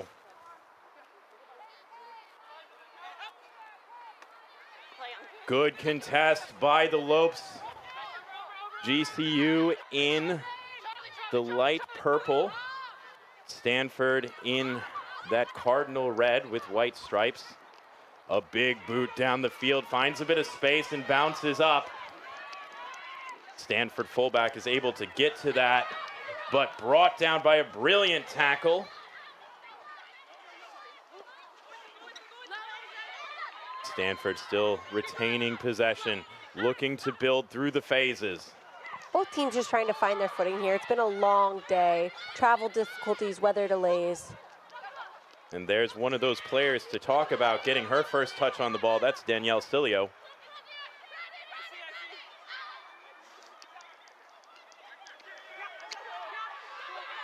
Both teams just slowly building into this championship game. Not too many big risks here. A little show and go by Amaya De La Cruz, but the Lopes not biting on it early in this game, and a little bit of a bouncing ball on the ground, but Stanford still in possession. Cilio making some meters. Apologies about that. That's Kirsten Lees. I got my rosters mixed up there. Stanford losing the ball forward. First 10 minutes of any game, especially a national championship, both teams are just trying to find their feet and get comfortable in their system. The first 10 minutes is really about building confidence in what your team is bringing to the table and just getting into the flow of your game plan. Lindsay Mahoney is the head coach of GCU, and she's been at the helm for 4 years. This will be her first graduating class. This is their first time within the national championship setting, so I'm excited to see what they will be able to bring to the table. These two teams last met last year in the quarters, and it was a tight scoreline, Stanford taking over the Lopes 27-25. Getting ready to pack that first scrum. We've got a great angle. You see number 3 for GCU, Micaiah Thornton, really aggressive in that bind battle. Crouch. Bind.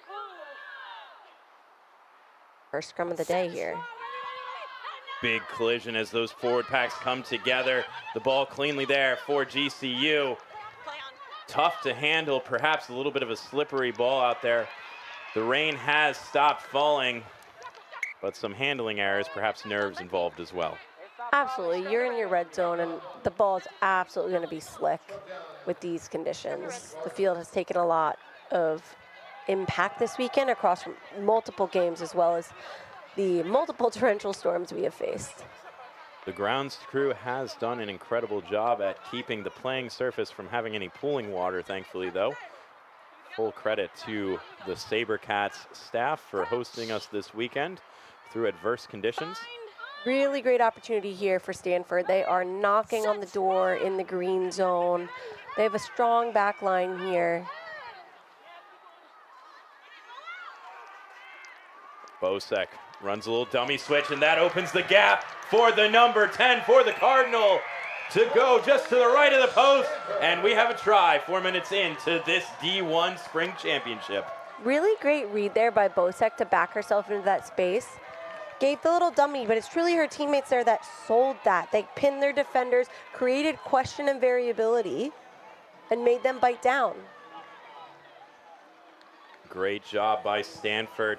Coming out of sitting in that locker room, I'm sure both teams wanted to just get the rust off, get the nerves off, and get some early momentum.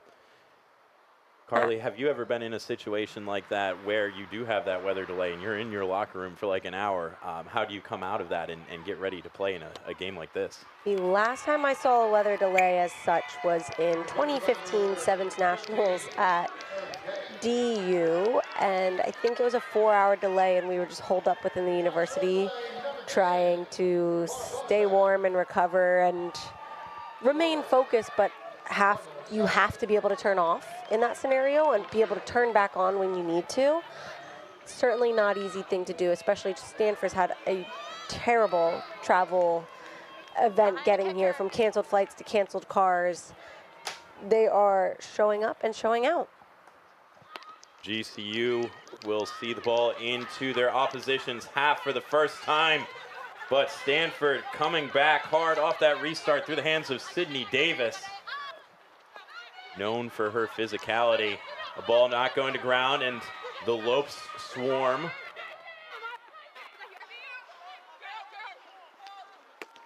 Pressure coming on the kicker, but the ball is away. Caught cleanly. GCU on the counterattack down the right wing and dragged into touch. Grace Carrilla breaking away, but her opposite, I believe it was Journey Washington High, with the excellent tackle. We'll have another line out here for Stanford. Last one was a very good contest. The difference here for Stanford is they have a big focus on resilience right now. They have a very young team, and they're excited to be here as they don't see a lot of competition within their California bracket. That was offsides. You can't come through the mark of the line out until the ball is played from the mark of touch. But in the meantime, an exciting run capped off by Sydney Davis. She gets the offload away, and now streaking down the right side is Stanford. Stanford have possession, working back from that far touch line. Stanford is very flat to the line right now, but they're doing a very good job getting go forward and maintaining possession of the ball. Onaha with a strong carry in the midfield. Ball coming wide. That pass falls just a little bit short, and we get the knock on. It will be another scrum. Might be a lot of those today. Wouldn't be a real rugby game without these 10.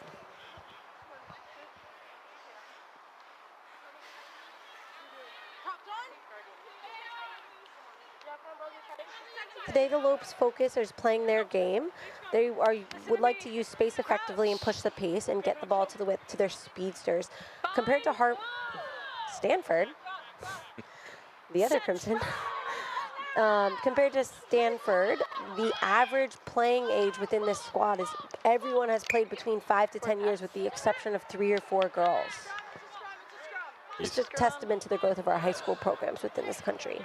And you see that experience paying off with some line speed and some pressure on the Lopes and forcing a forward pass there. So we will pack another scrum. I think we're at 4 or 5 already, and we're 8 minutes gone. We might get past your number of 10 to make it a real rugby game. Prayers out to the forwards. Thank you for your service. Stanford midfield inside GCU's 22.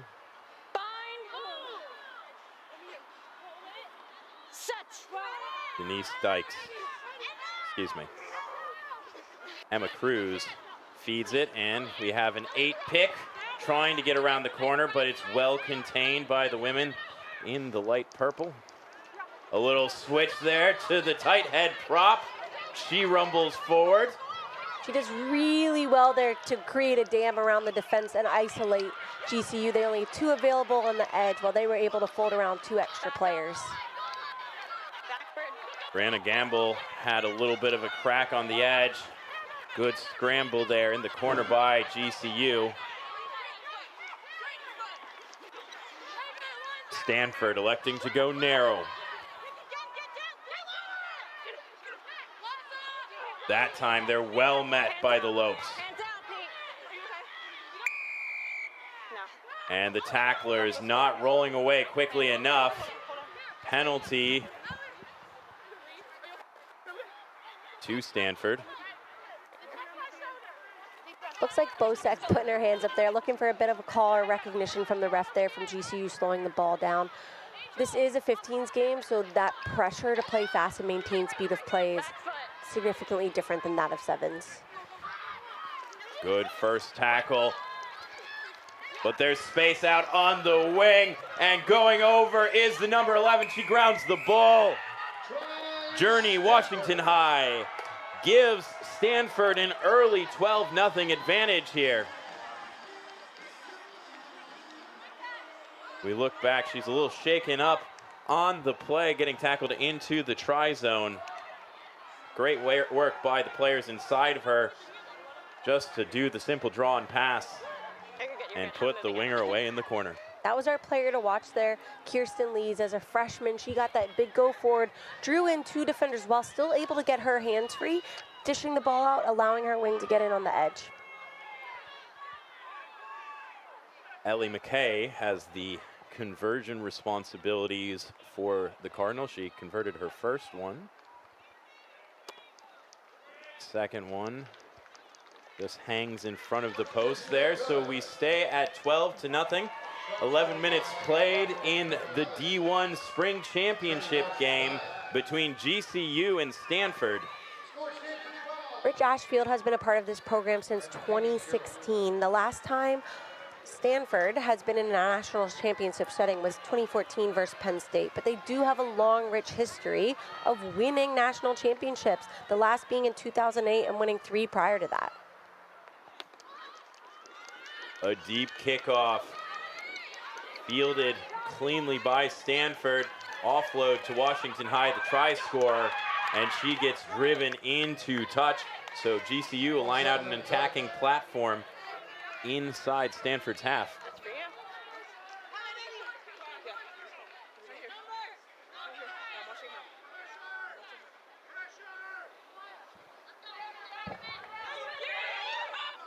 Lopes with a little trickery and then throw to the back, just going through the hands of the jumper, and quick reactions from Stanford, streaking down the field. It's McKay.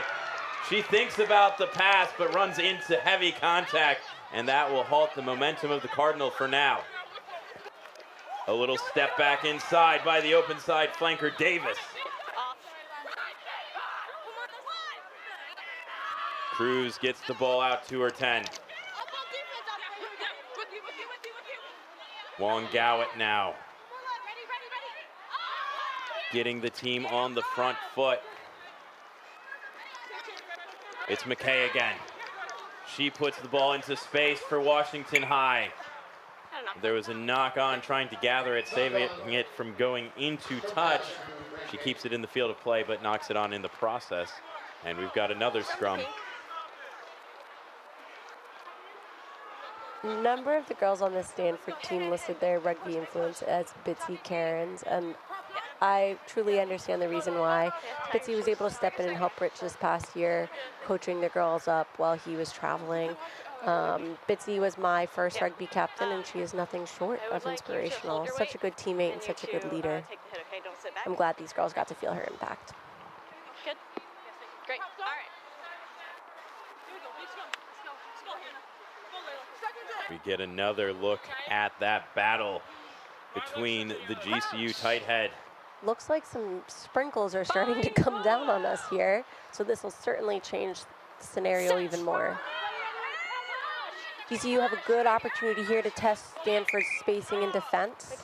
The ball, the hook was almost stolen, certainly disrupted by Stanford's Hannah Riccioli. But the hook sent the ball right back out the channel where it came in, and we will reset play.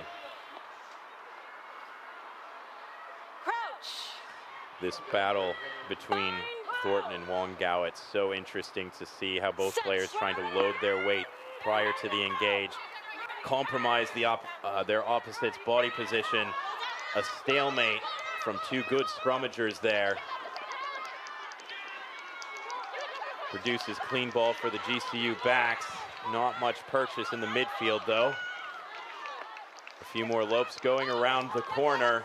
A big hit coming in from Stanford. GCU losing that ball in the tackle. Come in for another scrum here. GCU is doing well on attack from their scrum platforms, but you have to remember, scrum itself is 3 to 4 meters deep, and then off of that, the defense has to be 5 meters off of that back foot. So if you are going to run any plays and show any creativity, you have to run it closer to the line. You have to create indecision within these defenders' minds. One thing that's really stood out to me is there's been a little bit of skill and accuracy with the reach catch pass for GCU. Those passes are just going to where the player was when the pass was thrown and not to where they're going to be. And that's just putting those attackers in those wider channels on the back foot. Absolutely. Always the most underrated skill is the ability to scan. You are scanning in front of you, you're scanning where your teammate is, how you're going to get the ball there, and when you need to get it there. A high ball and nobody home for GCU. These are deep try zones in Houston, and the Lopes have no choice but to ground the ball in goal. Stanford had Werner and Gamble chasing hard. The depth of these try zones can be a bit of a power play for these teams. If they feel confident putting ball to ground and sending it out like that, knowing they can compete in the foot race, it's a great opportunity. And here, given it was kicked in and touched down, Stanford will get the ball back and have the opportunity to attack again. That's a great kick there. Very contestable for her team. Bounces in space, and GCU pick it up. Fantastic outcome for GCU. Now they'll look to build the phases. They've got their tails up. They're on their front foot. A little link play to a group of forwards. If GCU were looking up and scanning, they recognize right now that Stanford only has one player back. She's very isolated, and she's stuck on the left-hand side of the field. Great opportunity down GCU's left half to put the ball into space and get after it. After a strong carry by Schrock, another strong carry by Idigoy. GCU coming back against the direction of play. Stanford looking for that jackal, but they're driven off the ball. And just losing it in the tackle is De La Cruz. We have another scrum. One of GCU's key points for the day was to use space effectively. For me, right now, this is our 7th or 8th scrum of the day. Granted, handling errors are being had across both teams. Why put ourselves under pressure like that when we know Stanford has one player back and we have pace to burn on our edge? Send it deep, let's go get after it. We can force the error down there and transfer that pressure and get a positive outcome potentially. In inclement weather, when you have the rain coming down like this, how much more important is field position, is the territory game when the handling errors are going to be a little bit more prevalent? It's significantly important. It's both field position as well as patience, both on attack and defense. You just have to put your head down and stick true to your system and do the basics well, because if we're not doing those, we can't do anything. And we see Gamble committing a handling error there on the far side of the field. So now it'll be a GCU scrum. Stanford certainly winning the territory battle early. Most of this game having been played in the GCU half.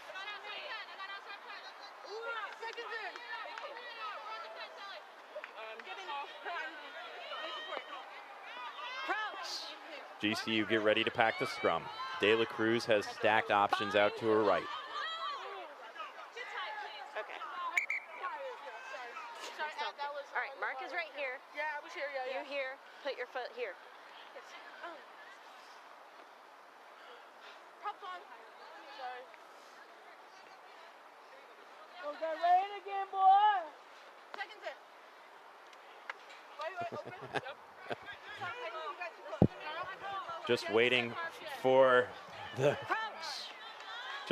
for the match official to get the pictures that they want before bringing the two forward packs together.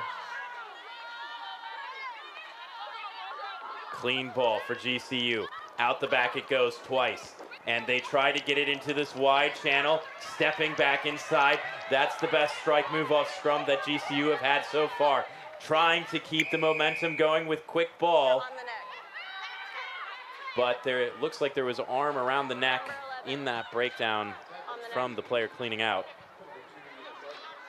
Again, safety is key in the sport as a whole. It's the #1 principle. So any sort of contact around the head or above the shoulders is going to be called. Ella McKay misses touch. That's not. And GCU play on. But it comes in from the AR. There was a knock on, and then the player who picked up the ball was in front of the knock on, so it will be an offsides penalty. Correct. Ball played from the offside position there, whether it's a kick or a knock on. You cannot play the ball in front of the player that has just made that error. Ella McKay once again puts the ball into touch. The Cardinal in the corner looking to strike for their third try, just 5 meters from the Lopes line. How many? 7, 6, 7, 7. Another key headline here, given how young this team is, that Coach Rish Ashfield and Irene Gardner are pushing, is the idea of bravery. Errors are going to happen. We can just put our heads down and go forward. We can try things, we can be creative, and we can support each other while doing it. Lopes disrupt that lineout. They knocked the ball on in the contest, so we had the knock-on advantage. We come back for the scrum before Stanford was driven into touch.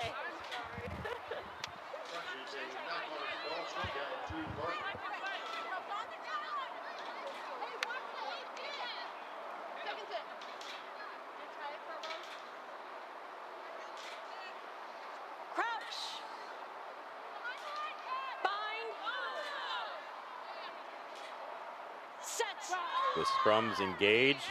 Cruz gets the ball in, and out it comes for Wilhelm. She'll be stopped 5 meters short. Give advantage, Red. Forwards piling in, picking and driving towards the goalpost. Cardinal having advantage here, so they do have creativity to test some things out if they would like. They'll keep it in tight for now. With another pick and drive. They are getting close. Slots forward. And there's a knock on in the pick and drive phases, but there's penalty advantage. So it'll go back for Cardinals penalty. Penalties coming back for the not releasing from the Lopes here.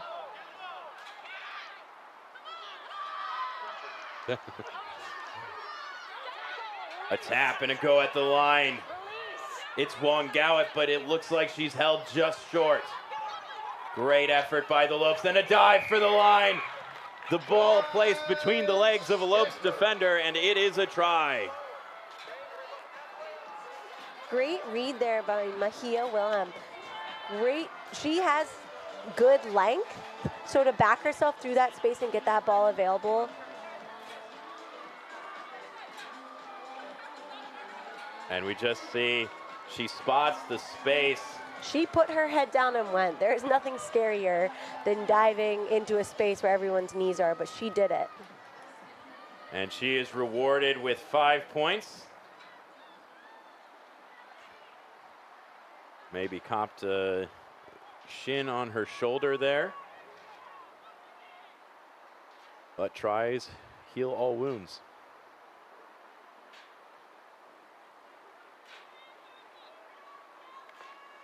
McKay to convert from the tough angle. She has great power coming through this kick. Just got to get her angles a little tighter. So we remain at 17-0.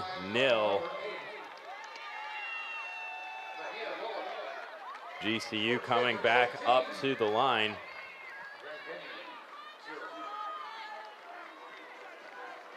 We do have a beautiful sunset breaking in the horizon, especially given the events of the day.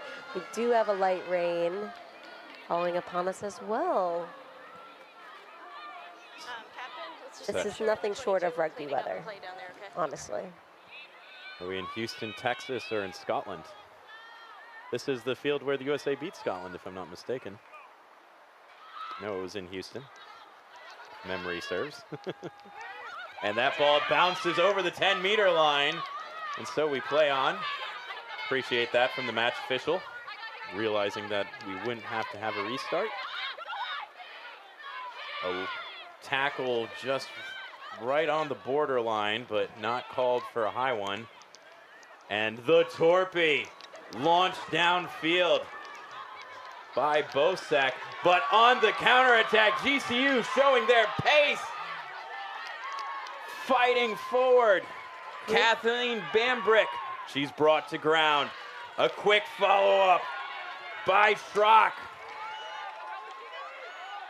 Great break there by Bambrick to get her team just beyond the 50 and starting to knock on the door of the green zone. This GCU team coming to life with a little bit of go forward. Schrock lining up for another carry. Only a meter to gain there. GCU, though, looking to press their advantage. Boyd. And Stanford come away with it. The Cardinal will now have to exit. Lining up a kicker in the pocket. It's driven low. It finds space and bounces a bit. GCU have numbers back. Samantha Smith working around the corner. Bambrick again on her tail. And GCU going around the corner. A host of tacklers for Stanford. Get her down. And a big counter ruck comes in from the Cardinal. This is the first time we've seen the true threats that GCU do have in their back line. And a jackal attempt. And off. The secondary signal from the match official is off their feet, which may be an indication there were hands on the ground. The jackler had their hands on the grass before working back to the ball. You have to be straight onto the ball if you're going to have rights to it. Well, straight onto the ball as well as the necessity to be able to support your own body weight. Scrum is the call. They weren't getting enough scrums from just the knock-ons. They're going to use their penalty to take more. You can see that GCU feel that is a key weapon in their arsenal. And you got their fans there braving the rain. I think we have a GCU fan right next to a Stanford fan. There's no coverage right at the edge there. Two fans at battle here. Who can be the loudest supporter? And who can take the best picture as well. We're too far apart. Let's come a little closer. It's like we're going to close the gap there a little bit. Especially with these slippery conditions, we do want the players to be able to fold in safely and be able to support each other. Well, both Thornton and Wong Gowit incredibly aggressive on these engagements.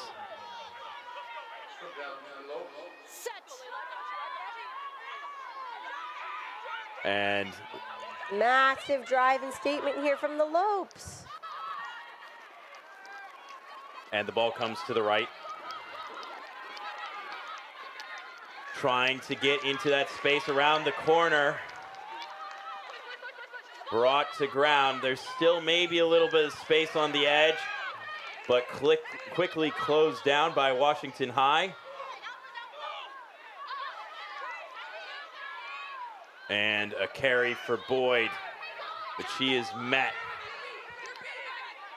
GCU looking to make the best territory of the game pay off.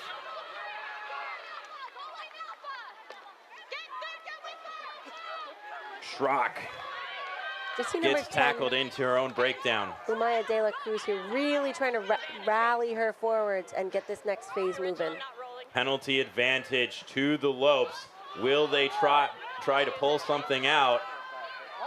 They just look to go narrow for now and reset their shape from this right touch line.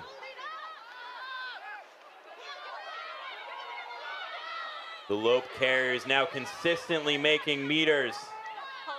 Stanford can't quite get their hands on the ball. And driving through contact goes McLaughlin.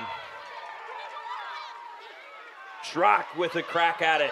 She's still on her feet, churning forward. The ball is stripped, and Stanford trying to come the other way, but we have a penalty advantage, and we will come back. Carly, on that last scrum, you talked about creating a good picture for the referee. Can you describe what that means for the fans at home? So typically at the scrum, the ref is looking for 6 clean shoulders across each side. That means that everyone is bound in, they're staying square, they're showing a proud chest that they can safely come down on. They're looking for a strong elbow. Your elbow must remain up. If you are showing a picture where your elbow is cranking downward, that is a picture to the ref that you are attempting to pull the scrum down or you can't support your own body weight. And finally, you are looking for square hips. If you are seeing any sort of foot kicking out and a hip driving in, your hip out and head driving in, that's going to be an immediate penalty here to the other team, given that creates unsafe play. We saw tight head prop for GCU, Micaiah Thornton, just shooken up a little bit, but she's good to continue. We're seeing GCU's clear threats on this field are both Bambrick and Smith slotting in at 14 and 15. Like I said earlier, we really need this team to drive at the line and create opportunities here. They're not asking a lot of the defense right now, and it is taking power away from their power players on the edge here. GCU have 2 backs lined to the right in the short channel of the field. What do you make of that setup? It's certainly asking something of Stanford. It's making them change their setup. We have the 15 straight back here. The 10's even shaded a little inside, creating some hesitancy. And we've got a little 8-pick shift, well, the option to shift to the 9, but GCU's 8, Campbell decides to take it herself. Schrock going forward. GCU playing through their faces. They've got numbers away to the left if the ball flies. The ball knocked backwards, and there's a whole lot of space for the women in purple on the edge. It could be a foot race to the corner. Instead, stepping back inside. We are still playing in slick conditions. It is okay to tighten up. And Stanford very aggressive at that defensive breakdown. Penalized a couple of times there now in their own 22, though. We're seeing a decent amount of not rolling penalties right now across both teams. So there could be a chance where the ref brings in both captains just to clear up that conversation.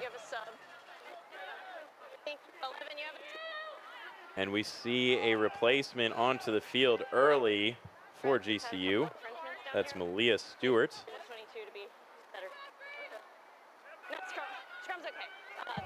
Looks like coming on to play on the wing.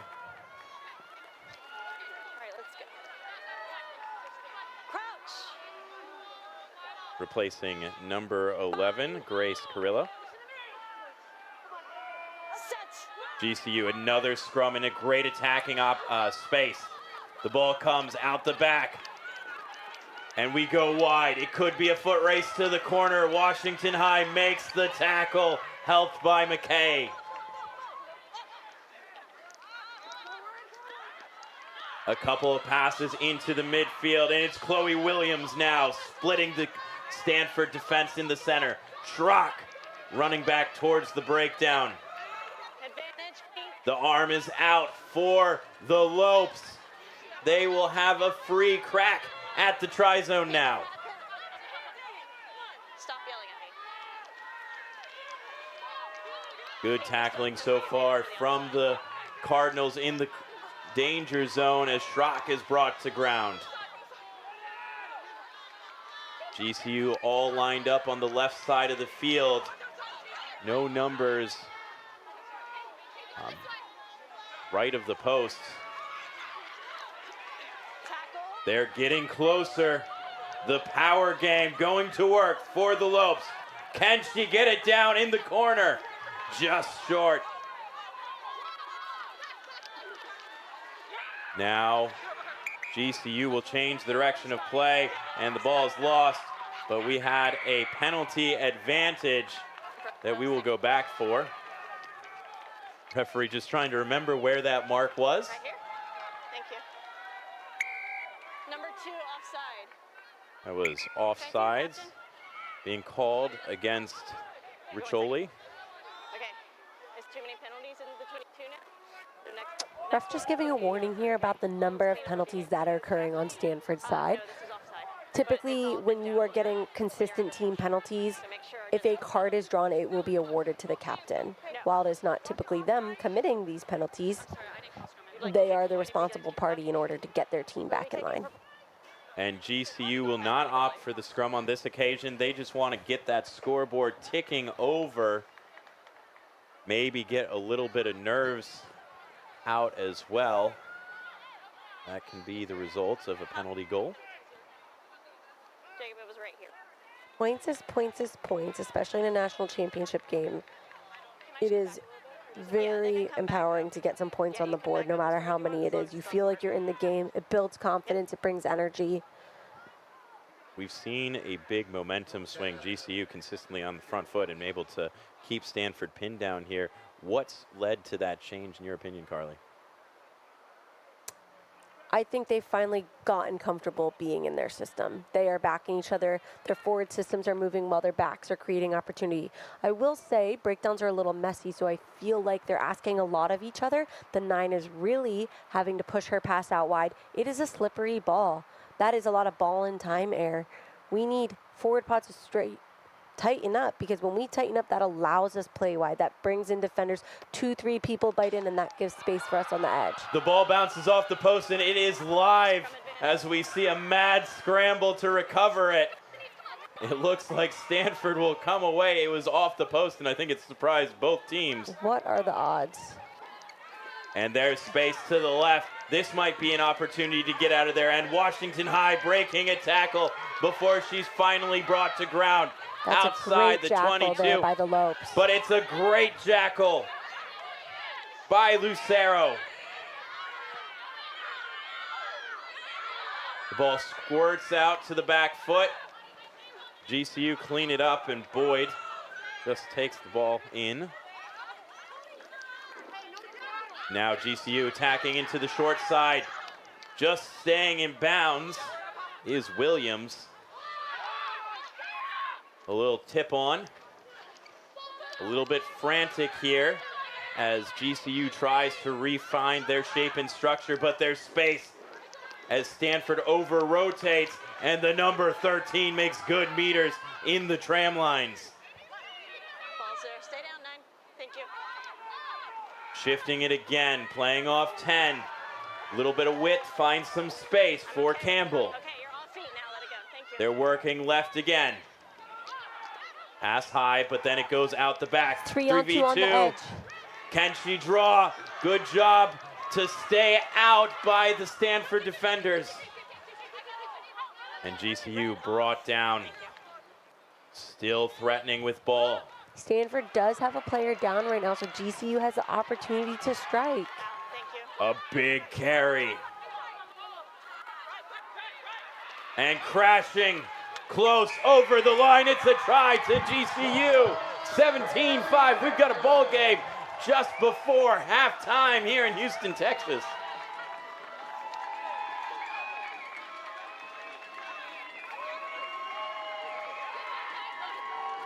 What a effort. That was a sustained period of pressure before we finally get over the line in the hands of Lauren Campbell. Is your number 8 that just scored, right? Was your number 8? But so much possession, so much pressure in the Stanford end. It had to end only one way. Great job for Stanford to stand up for so long and absorb that pressure, make their tackles, but a better job to keep their composure by the Lopes. GCU really finding their stride here and getting into their paces.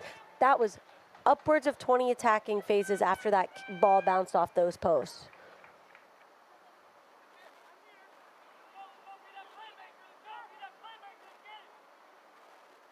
With this kick, we could have it at a 10-point game. Stanford looking aggressively ready to chase. On the movement of the kicker, she strikes it true and high. Oh, just to the right. A good strike on that ball, but it just faded away at the last second. So we are at 17-5, less than a minute to play here in the first half of the Spring D1 Championship game, our final game of CRAA Championship weekend. Stanford, look at the slow walk up to the line. That was a deflating period, and if I'm head coach Rich Ashley, I might be a little bit concerned by that body language. If I'm Ashfield, I wouldn't be concerned. They are in control right now. You have a minute till half. Let's end it on a high. Take our time. It's okay for us to play a little mind games right now. McKay sends it deep, and the Lopes struggle to handle it. It was judged to be backwards, so we play on.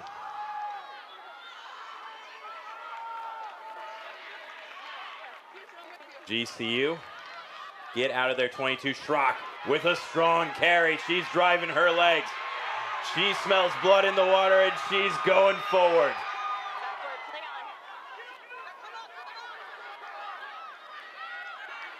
Now the ball comes out for the backs. Just a little tip on, though, to a forward pod waiting. GCU numbers right again. Gonna send Schrock through again, potentially. Out the back the ball goes. Schrock trying to deceive and draw defenders in, but Stanford not fooled on that occasion. A strong counter ruck coming in from the fly half. Bosek. Schrock getting asked on to carry again. That's 3 times in 5 phases. Stanford absolutely in control on defense here, looking to disrupt breakdowns and cause distress for GCU. Another strong carry by the Lopes. The tip on, the try scorer. She's rumbling forward. There's space to the left. But too much line speed, too much pressure from Stanford to use the overload. GCU breaks through. Another good cover tackle. GCU working left to right, playing through the phases again. They are certainly feeling more comfortable and settled in attack, but there's a knock on at the bottom of that tackle, and that is halftime. It is 17-5. Stanford leading Grand Canyon, excuse me. Grand Canyon University. A great surge back by the Lopes. And we will throw down now to Alex Goff, who has the leading coach on the sideline. All right, guys, we're here with Coach Rich Ashfield, and a terrific start, moving the ball really well. What were you happy about? Yeah, the intensity of the first 20 minutes, we were really happy playing the rugby in the right parts of the field.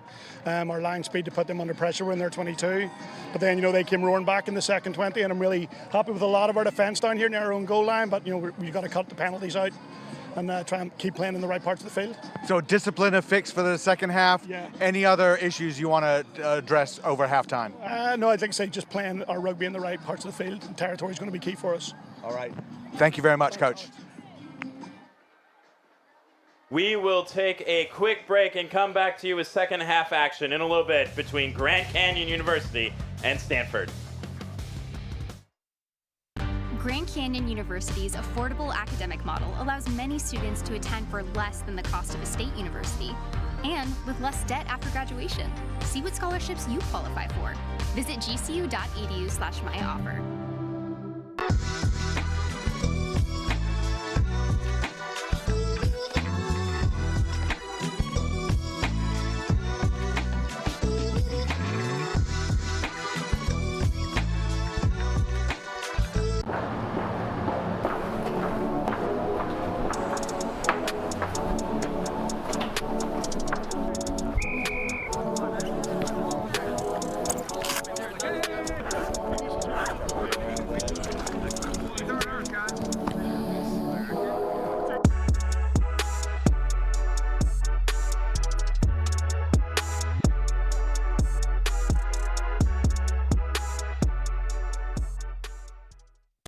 the pinnacle of collegiate rugby, the CRAA. He's over the line. The premier divisions in men's and women's collegiate rugby. Is she in? Yes, she is. An unparalleled student-athlete experience, keeping the game true to its roots while engaging with academic institutions and alumni. No one is going to stop him. The College Rugby Association of America.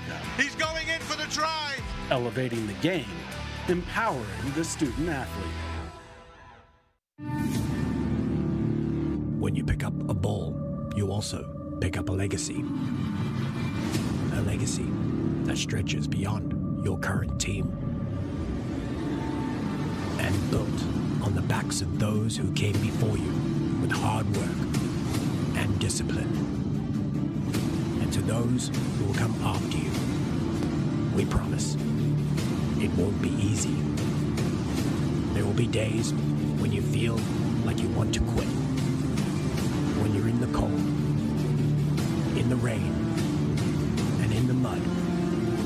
On those days, we will be there when you need it most.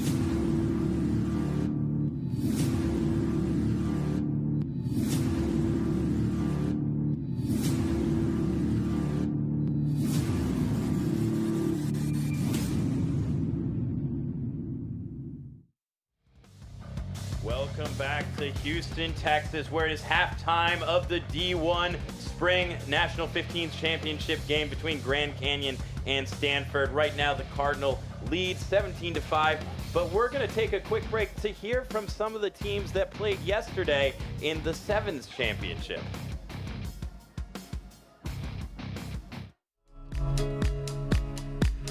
I mean, rugby's my everything. I've been playing since I was little, grew up around it. It's literally my everything. It's my life. Pretty much all I do is live, breathe, and play rugby. So, I've been playing since I was like 8, which not a lot of girls get to say. It's given me a family. It's given me so much purpose. It got me into Harvard, and now I'm surrounded by like the women I'm going to spend the rest of my lives next to, and that is just incredible. I think rugby has been such a safe space for me. It's like my home. Rugby means probably the world to me. My dad's a Kiwi and my mum's an Aussie, so you know, it's eat, sleep and breathe rugby. 1, 2, 3, go! It's just an amazing opportunity to get to play with these women and all of these women around us that all enjoy the same sport. I think it's really cool. I've played lots of sports in my life, but nothing compares to rugby. It's such a team sport. There's no individual in it, and I think that's what sets it aside from any other sport.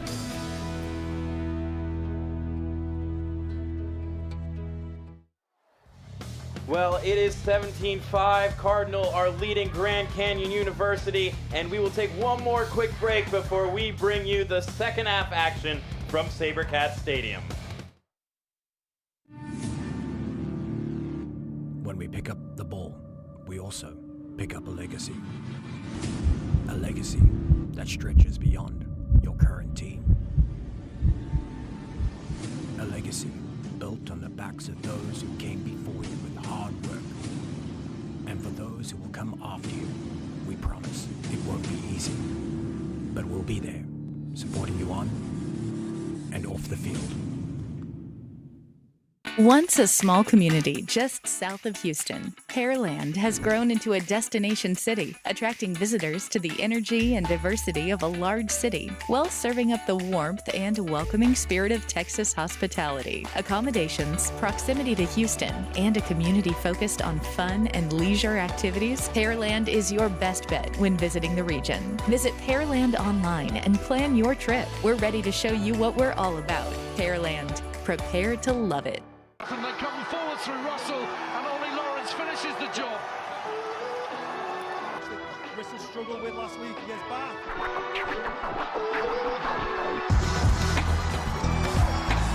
Burgess, she's done it before, she's doing it again. Dupria and the captain will run it in for Sale.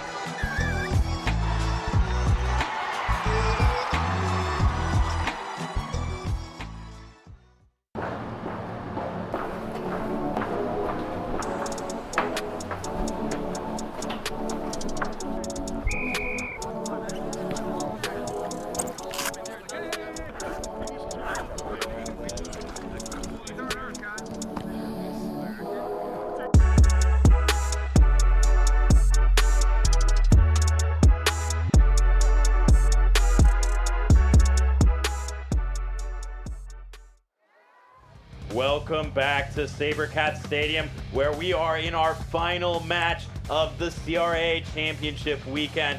We are going to take a look at some quick highlights from the first half. What did you see from both teams, Carly? First 20, Stanford came out absolutely rumbling, ready to go, play their game, brave and backing each other through contact.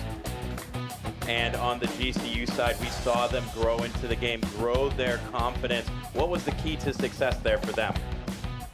It took GCU a minute to get warmed up, but on the back end, they certainly took control of the game and are looking more confident in their systems.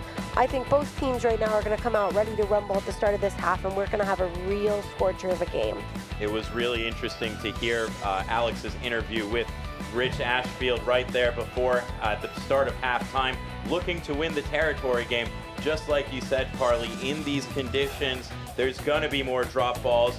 Let's play the game in the right areas of the field where those mistakes don't cost you as much. And we are about 2 minutes away, 90 seconds from getting this second half action underway. What would be the key to the comeback here for GCU? We've seen that they can go down the field and score, but it's taking a lot of time. They're being very methodical about it. Do they need to have a sense of urgency yet, or can they continue to go business as usual?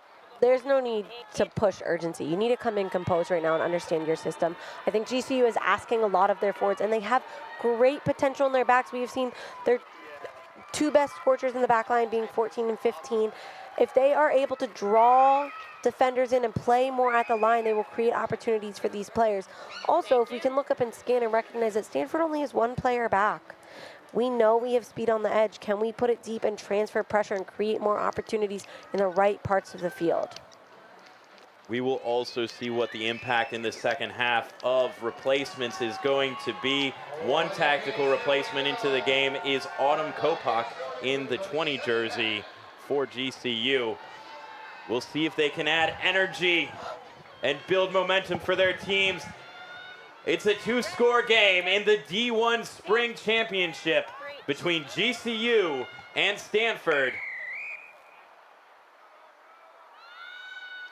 It is Samantha Garcia of the Lobes getting us underway and finding space with the kick, forcing a knock on. What great field positioning right here for GCU out the gate at the start of this half. This could be a really huge energy shift for them. We see them getting ready to pack perhaps the millionth scrum of this game, but really interesting to your point about not looking for urgency. Go about your plan as you would. Number 6, Danielle Cilio, just signaling to her players, keep things calm. Let's just focus on executing where we're at. An early push. A quick tap, but not from the mark by Dykes.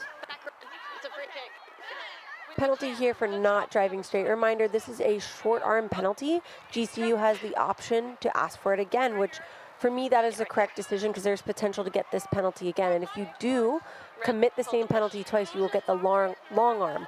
On that, you have the option to, again, scrum down, kick for the line out, or kick for points again, and you are straight down the center here.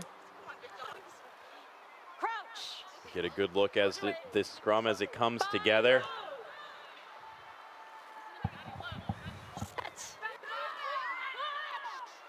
GCU hooking the ball to the back. Stanford getting a little bit of a late shove, but not enough to apply pressure on Dykes. She gets the ball away cleanly. There's a bit of space, but a great unders line coming in by GCU. Gets them a couple of meters. Now coming to the left. They've got forwards lined up. Still just short. Good tackles coming in from the Cardinal. Looks like they talked about it at half, but that was great there by number 10, Amaya, to take the ball to the line and let the picture form. Over the line, and the try is awarded. GCU striking within the first 3 minutes.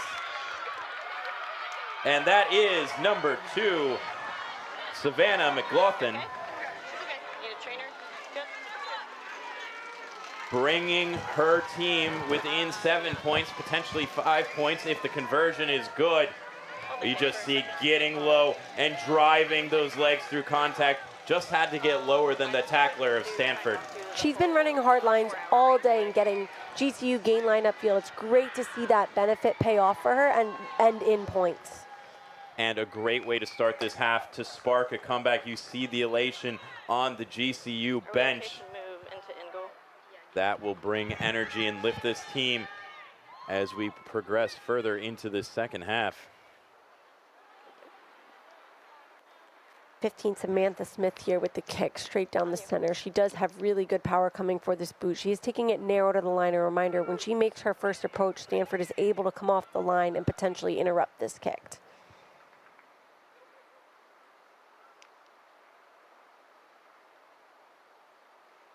Garcia approaches the ball, strikes it just over the outstretched arms of the Stanford Chasers. And so it is Stanford 17, GCU 12. Everything to play for in the second half of this championship match.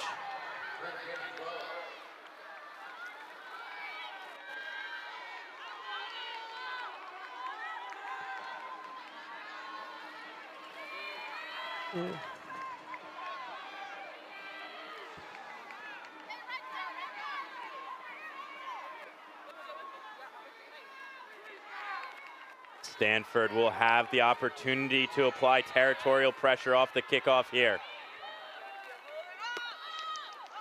A deep kick into GCU's 22, finds grass and runs into touch. It will be a Lopes line out, but in a very difficult position. And that is the kind of territorial pressure that Rich Ashfield is looking for. Absolutely. What a tactical decision there, and what's a good outcome for Stanford here. They've been competing at lineouts all day, so this does apply a lot of pressure to GCU, given they are in their red zone. Lopes just getting their move called. A fake at the front. That deception wins them clean ball at the back. A kick charged down, and it's scooped up almost, and it's still play on. And I believe that is McKay, who is the beneficiary of a very kind bounce. And just like that, Stanford strike back. It's whichever team is controlling territory getting the reward on the scoreboard. We look back as we see that charge down. Great line speed, great bravery to put yourself in front of the kick. The first pickup a little bit too hot to handle, but the second is clean, and now McKenna will have the, excuse me, let me make sure I got that right. McKay, thank you very much, will have the opportunity to convert her own try. Great bravery there by Bosek to just really put her body on the line and sacrifice herself for that. When you are looking to charge down a kick, there is no knock-on in field of play because your intent is to stop ball and put yourself at risk. Well, Ellie McKay gets the full 7 points all by herself and extends that Stanford lead to 24-12. It looks like we might be in for some fireworks here in the second half. GCU certainly felt the pressure there. When we are kicking, we always say we want to kick out of inspiration, not desperation. Yes, you are in your half, and yes, the opportunity is there, but it's okay to set up, take time, and put your blockers in place to protect yourself. Garcia bounces one through the middle, and it is kicked back, and she has to retreat to get that ball. Well, she won't get to it. It'll be Stanford's number 9, Emma Cruz. Stanford on the front foot. They have positive territory again. McKay gets her hands free and offloads. The ball is still alive as Washington High tries to go around the corner. She is taken hard on the edge. But Stanford bouncing back quick from the sideline. A massive collision comes in on Davis. I hope she is okay. There's nothing worse than catching a tackle like that from both sides. Stanford looking to pick and drive. Davis is on her feet, lining up to the right. Space is available wide if Stanford want to have a go as the backs. We know they have some strong carriers here. And the pass just put to deck. Tough one to handle there for Bosek. And so it'll be a GCU scrum. And you look at the shot, it's just two players coming in from different sides, sandwiching her. That's always a tough position to be in, and you probably don't see one of those tacklers coming in as well. Absolutely not. But she is good to play on. She is a strong ball carrier, and Stanford will be happy to have her. GCU again looking to stack two backs on the right-hand channel. They're going to pick weak. Ball's still alive. And then there's space opening up on the inside. GCU still moving that ball forward. Tackle comes in. Stanford aggressive at that breakdown, but they can't stop GCU from getting a quick play of the ball. Thank you. Forwards lining up to the left for the Lopes. Campbell, try score earlier. Tries to get GCU on the front foot. Then they go back down the short side. Stanford doing well here to match GCU in the picture in front of them. They are connected, matching width, and they're getting off the line. GCU fights hard to stay in the field of play. Holding on to possession, just trying to break down the opposition. And that ball is too hot to handle for Schrock. It is picked up by the Cardinal. A little bit slow to find their shape, but eventually get moving forward through the hands of Kirsten Lees. Good line speed from the Lopes. And there is a jackal attempt. Can't quite get hands on the ball. And the ball is hung high. It bounces up. Will it sit up for Stanford? Just not quite. Knocked on by Brianna Gamble. A great chase. It was almost too perfect of a bounce. It hit her right in the hands with a little bit of force. Stanford's IQ really starting to shine here. They're understanding where they need to play and how they can play to each other's strengths. Number 10, Bosek went to make that kick, and every single player outside of her knew what was happening and where it was going and how they needed to get there. Let's make sure everything's straight, okay? Sometimes seeing you fold The in. Lopes, Keep it straight, once again in their 22, they're going to have to find a way out of here. This picture right now should give Stanford energy given the outcome of the last scrum in this zone. Let's go. Fine.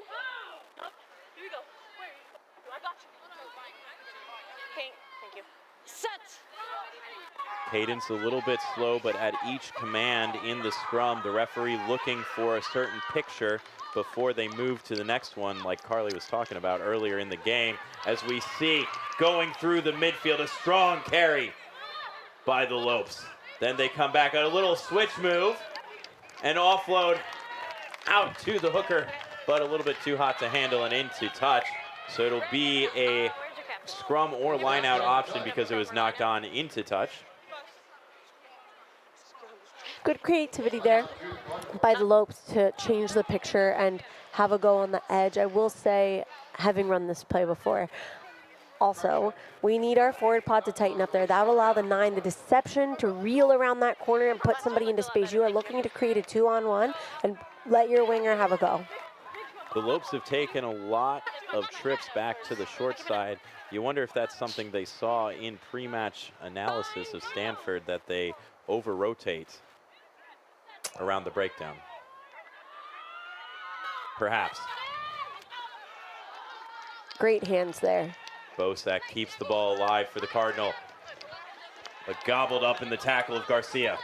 Garcia is just all over this pitch tonight. She has been standout for GCU, both on attack and defense. Washington High trying to go around the corner. Does she have the speed? Yes, she does, and she will come almost all the way around, just to the left of the post, extending that Stanford lead to 29-12 with 52 minutes gone in this championship game. We look back at it, what created that space for Washington High?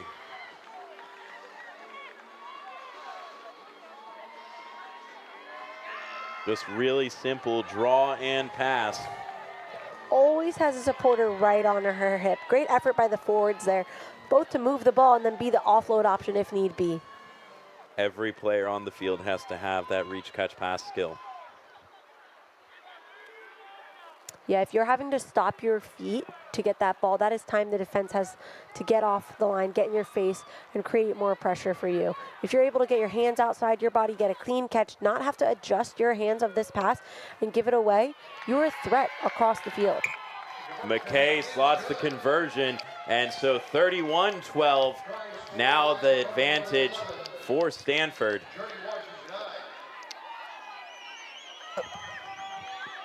Washington High getting her second try of the evening.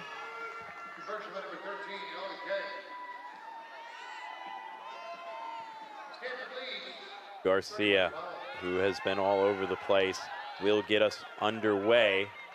She's found space on her last 2 restarts. Great boot. It is a deep kick, and it hits Bosek, I believe, right in the chest. And a little front spinner creates a difficult hop for Garcia. Now she's got it cleanly, but a huge tackle comes in from Cruz. A wonderful chase, and that creates the pressure that creates the penalty. Stanford winning this territory battle solidly here in the second half. GCU was deep in their end for that first 2-minute passage of play, but we have been deep in GCU territory ever since. Great strike there by Bosek. You saw she received that ball. She didn't immediately panic and kick from where she received it. She took space. She took 10 meters, drew the defensive line in, and then had to go. And she had number 9, Emma Cruz, get off that line and go make that unbelievable hit deep in Lopes territory. Stanford overthrow, but they gather it in the middle. Playing the narrow phases, keeping it tight. GCU can't get hands on the ball there. So they pick and drive again. Cardinal being patient, waiting for their moment. You can see Cardinal have their back line ready to go. They have a few out the back options as well. Looks like Bosek is potentially calling for it. Cruz finally gets her hands on it, moves it to Bosek. A big blitz and shot put in on the 10. Does well to get the ball to Werner. And now the ball comes to Bosek again, who puts a little grubber through. Will it sit up? It's taken in. Yep. So it was picked up in the field of play, taken into the in goal by GCU, and then grounded, which is why it will not be a goal line drop. It will be a scrum to the Stanford Cardinal. Tough read there. Ball was right on the line. Do you risk allowing it to bounce one more time and knowing you have a speedster on your hip? Or do you gather it and run out? She did have support from her teammates. And if you run it out, then you have time to gain composure and set up the picture you need. Brianna Gamble was flying in, but Gamble had eyes on one thing, and that was diving to ground the ball. We see the forward packs. Cruz to feed. Great scrum picture there by both sides. There's the 8 pick, rumbling forward, but not quite there is Wilhelm. Another pick and drive. Forwards crowding around the back of that breakdown. Davis brought down short. Another crack at the line, and the GCU defense holding well now. Great low body positions for the Lopes, but Stanford find the gap and extend their advantage 36-12. We're at about the 57-minute mark here.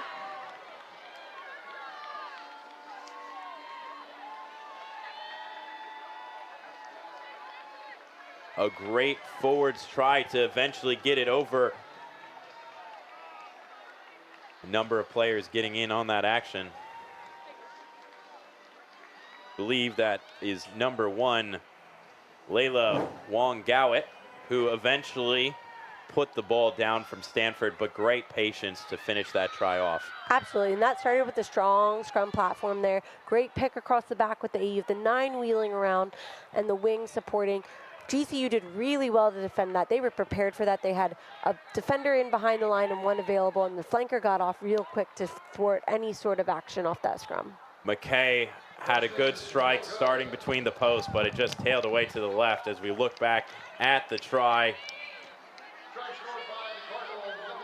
Wong Gowit just getting low underneath the defender and keeping the leg drive going. And you can see what that means to the young woman from Brooklyn, New York.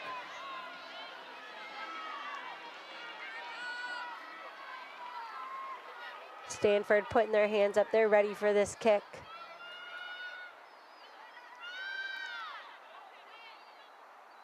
Garcia. This time opting to go to the right instead of dead center and draws a knock on. Good tactics there, changing it up. A player that's not necessarily prepared for the ball. We are in dark conditions here, and it looks like the rain's starting to kick up yet again. Well, and this game being played under the lights, and that does change how you see the game, how you see the ball. And many of these programs might not have lighted stadiums to play in. This might be one of their early opportunities in their rugby career to play a night game in a stadium like this. Absolutely. There's nothing more fun than a game under the lights, but it helps when you are prepared for it. Remember, this game was suspended by 3 or 4 hours today. So it's great that the teams have still both showed up to play. GCU trying to get back on the scoreboard around the 1 hour mark, and they might have space on the edge. A little dummy, the show and go, and crashing through Stanford. Do well to recover. McKay is the hero making that tackle. GCU weighing their options. Eventually, Schrock comes in on a hard line, but brought to ground by a last-ditch effort. I think that might have been the halfback Cruz, and an arm around the neck on that clear out. Second warning here for GCU in terms of that, both happening at the ruck. Correction, that was Josie Davidson who had that try-saving tackle. Great work stopping, hard running forward, going downhill. And the ball flies into touch as we do pass the 1 hour mark. Stanford slowing things down a bit when they have penalties to control. And we can see that rain really starting to fall now. That could have an impact on this game. Everything to play for here tonight, so I have no doubt that both teams will continue functioning on full cylinders. A good win at the line out, and great ball, a flat pass out to a forward running at pace in the midfield. Kick looking likely from Bosek, and it finds a bit of grass. Eventually, Dykes recovers it and gets it to Garcia. Shifts all the way to the right edge of the field. Lopes looking dangerous on the counterattack. Great ball delivery there by the 9 of GCU.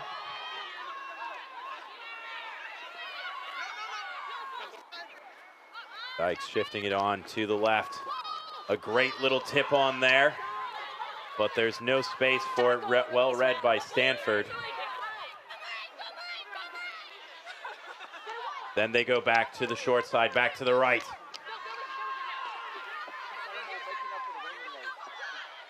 Williams met in a crunching tackle there. A strong carry by Campbell. Schrock throws it out the back. Can they release the backs around the edge? Really great half break there, but we got to get our hands free and let our wings have a go on the edge. Tackler not rolling away, impeding the play of the ball. So GCU playing with a penalty advantage. Forwards overrun. So the ball has to go out the back. Now it's Schrock running a hard line. She breaks one. She breaks a second tackle. Cruz finally brings her to ground. Someone lost a shoe in there. And there's a quick play of the ball from Dykes. Over the top it goes to the edge. Stepping back inside, brave defense. from Gamble. Going back to work through the forwards. Williams takes it close. Trock crashing through, still about 2 meters short. GCU working to an outside shoulder. There's a little bit of space there, and it closes. Dykes shifts the ball away to her back line. Going out to the right. The space was there, but the pass is dropped. And I believe time is off to regather the lost shoe, and maybe there's a conversation to be had between the referee and their assistant. No, I'm sorry, we had a penalty advantage. That is what we are going back to. GCU going to bring on a few more subs here. Hopefully they'll add to the energy. We have number 23, Cyan Callier, coming on, as well as number 17, Lucia Pogue. I'm not rolling over here. I'll take off. Okay, thank you. Scrum. Looks like we're bringing it back here for the not rolling on Stanford's end, and GCU have opted for a scrum. We do have new front row coming in here, so this could change the dynamic. Committed 2 penalties, okay? Yellow card territory. Let's clean it up. And we just hear from the referee saying yellow card territory. There have been a lot of breakdown penalties inside the Stanford 22 committed by the Cardinals. Conversation has been had, so now next opportunity, somebody is not rolling or hands in, a card will be shown.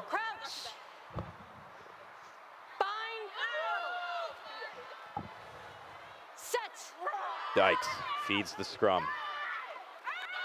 Shifts it out to De La Cruz. Out the back the ball goes. Out the back again, trying to take that wide space.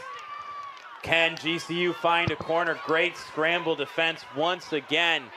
GCU has had some great ball movement on these strike plays from scrums, but Stanford consistently up to the test. GCU playing through their forwards, through the replacement. That's the first carry for Collier. And the other replacement prop, Autumn Kopak, crashes over the line to extend the GCU score to 17. See, the Lopes have the energy. They're not done yet in this championship game. I'll take a little. Thank you. Great continuity there by GCU to just take the opportunities as they are coming to hand. Scrum, a great foundation. They did push their passes there and backed each other into space. Yeah, and good job of Kopak just to finish that off with a strong carry. You saw the tight head prop get over the gain line, and you see the loose head prop exploit the defense at 6s and 7s for the try.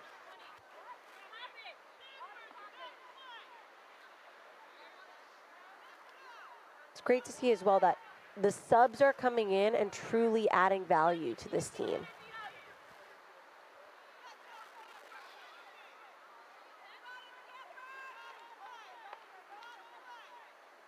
Garcia with a long pre-kick routine. Then addresses the ball, strikes it well. The flags go up, 36-19.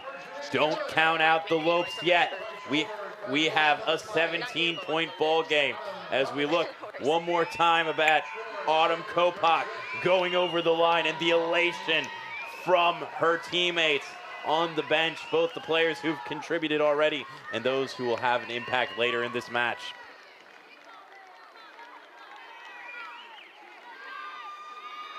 Autumn Kopak, a freshman, getting a try on the biggest stage. Stanford taking their time here. They are in control. There is no need to force anything, rush anything. Just fall back into their system and be brave. McKay looks for space to her left. GCU fields it cleanly and fights forward for a few extra meters. And that is how much of the GCU success starts, with a good, strong carry on the first phase. Again, finding a little bit of purchase in that wide area of the field. Forward carriers lining up, great hands to maintain possession there. That was a low worm burner of a pass. Back to the short side go the Lopes.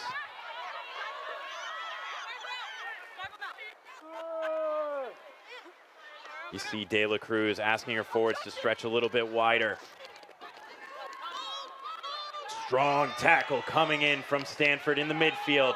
Lopes still have possession and they still have numbers to their left. Schrock busting through a couple of tackles. She's really finding her footing in this game in this second half. If the Lopes can get quick ball here, they have opportunity to play out wide. And a Stanford player perhaps in the way, but doing enough for the referee to be content. She was trying to roll there. Going out to the edge.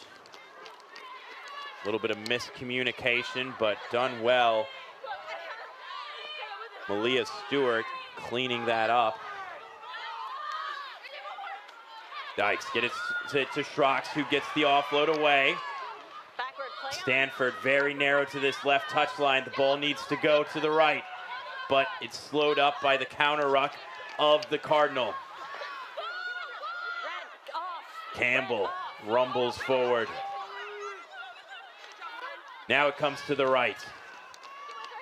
A good tackle comes in on Kopak. GCU are doing really well to fall into shape here, and Stanford's forcing themselves around the corner when there's only 2 attacking threats. Collier still on her feet, still driving and taking 3 or 4 Stanford tacklers with her. And then out the back, to the backs. Schrock gets it. She breaks tackles again before she's tripped up. Dykes scoots and draws. Passes out to Stewart, but the pass goes to Deck. Good territory gain there with ball in hand. Maybe not the result of points, but definitely the result of building pressure through moving that ball closer to that Stanford try line. Absolutely. Great series of play there in continuity by GCU. This has to give them energy. They know what they are capable of, and they just showed it there. Multiple phases, ball in hand, transferring pressure. They're starting to change the picture of Stanford's defense. We're seeing them bounce around the corner, leave opportunities on the weak side. GCU is set up there, ready to go. And we see Garcia and one of her teammates setting up a lot deeper than they have in the past to cover that kick space. Perhaps an indication that they have learned that Bosek has quite a cannon on her.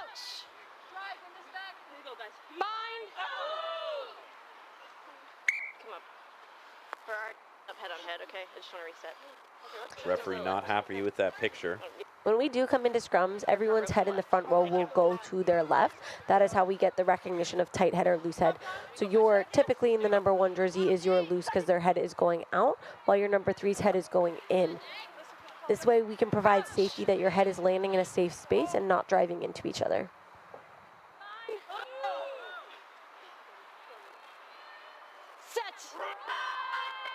Emma Cruz feeds the scrum, but GCU get a big shove on.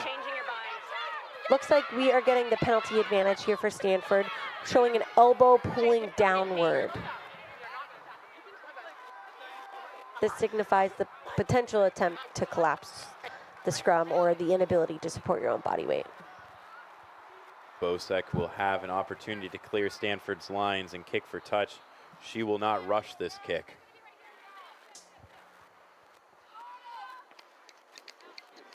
Great strike there. That will see Stanford about 41 meters away from their own try line, but still in their own half. Entering into the back 10 of the game here. You're good. There we go. Red, let's go. Referee just setting the tunnel. The sport as a whole is looking to speed up the game, so you are now on a bit of a timer when it comes to set piece, kicks, as well as ball out of breakdown. Now you have 3 to 5 seconds to get that ball out if it's available. Disrupted at the front, and GCU try to get going forward. Dykes immediately sniping. A good little bit of footwork to get to an outside shoulder, but that second player in the tackle, Bosek, creates good go-forward driving the GCU ball carrier back. Gotta get that ball out there. GCU did have a 3-on-1 overload. They're still looking to go to the right. Eats up a little bit too much space with the catch of the ball. Doesn't have the depth to make a pass. Now it finally gets to the edge. Washington High has covered across and gets support from McKay in that tackle. A good pass. Finds the loose head prop. Only about 2 meters to gain there, though. Back down to the short side. Good read to blow up that play by Stanford, and then the counter ruck attempt comes in. Now the Cardinal pile in, and they win possession there. Cruz plays it away, and Bosek puts the ball deep into GCU's half. It's going to keep rolling. That was a tough one to pick up for Garcia. She's going to put her boot on the ball, seeing a whole lot of space. Really great read there by her. And Stewart having to run halfway across the field to get to that one, diving on it, and knocks it on in the process. So Stanford will have a scrum, and they are happy to take their time. Very positive outcome here for Stanford. That's a gain of 20 meters. You saw them turn over the ball and immediately know how they needed to react. Typically, you want to move that ball either 2 passes away from the breakdown, because that's where the space is, or just get it out because they were unprepared for the space. I've been really impressed with the game management decision-making by the Cardinal in the second half. After that GCU score early, more of the game has been played in the GCU half, and they've done a really good job just finding opportunities to make the clock run with their decisions at penalties, their decisions at free kick. They look like a team that knows how to win a championship game. I'm not surprised by this. Rich has been my attack coach for years, and he is so good at instilling belief and execution into these girls, and it is starting to show. Going down the sideline are the Cardinals, but Washington High just can't quite come up with it and knocks it on out there. And GCU will breathe a sigh of relief because that young woman has tremendous speed. Jacob, what did you see last scrum? Got another scrum, at least one more in this match. And we've got replacements coming onto the field. Both teams have been trading dominance at set piece all day, so this will be an interesting one with 5 minutes to go. Number 17 for Stanford, Jessica, coming on the field. She's bringing massive energy. Telezin into the game. Looks like she'll be into the second row, trying to add some energy and power into that scrum. We have 5 minutes left. I need your bind along. I need your bind. Okay? And you see the excitement from Madison Cunningham. Crouch. Bind. Ready? Up. The shoulder's not enough. Back. Okay. All right, come on. Let's go. This is my call. Sorry, guys. Okay, good. Have done. Crouch. Bind. Thank you. Here we go. Listen to me. Here we go. Set. And clean ball at the scrum. That ball whipping wide once again for GCU. But once again, the Stanford defense up to the challenge of the wide attack. So connected, so confident. The handling skills have been there. The reach, catch, pass skills have been there. And that ball sailed across the field.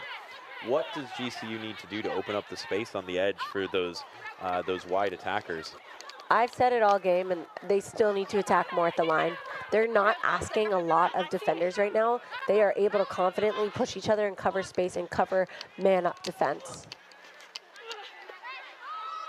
Good tackles coming in from Stanford, and aggressive on the counter ruck like they've been all game. Dykes really fighting to get that ball away. Does a pretty good job to get that ball to De La Cruz. Time ticking away. Penalty advantage. The arm is up in favor of the Lopes. And a quick end to that advantage. It was offside going against Stanford. Not at the breakdown, not the place that they've had the finger wagged at them about.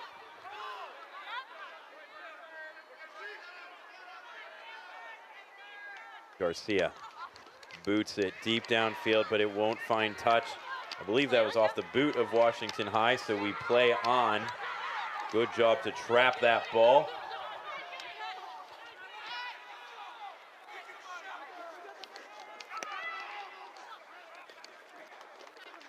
Bosek kicks it directly into touch, but it's on the full. First error of the game here. So the reason this ball is going to be brought back to where the kick occurred is the fact that we were outside of the 22.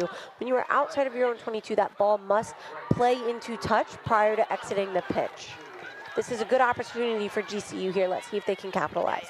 Both teams putting on multiple subs right now to finish out these last 2 minutes. And as we get this beautiful shot of Sabercats Stadium, we have to shout out our production crew in the truck, Steve, John, Roddy, and all the cameramen who have been outside today. Jack, it has been a long weekend, a whole lot of rugby, a whole lot of great rugby, and we're excited to be a part of it. But the conditions have been adverse at times, and we really, really appreciate this entire crew here in Houston who've put on a great production so everyone can watch the best collegiate rugby in the United States. And we see a little bit of go forward from the Lopes down the tram lines. They're attacking in that 5-meter channel still.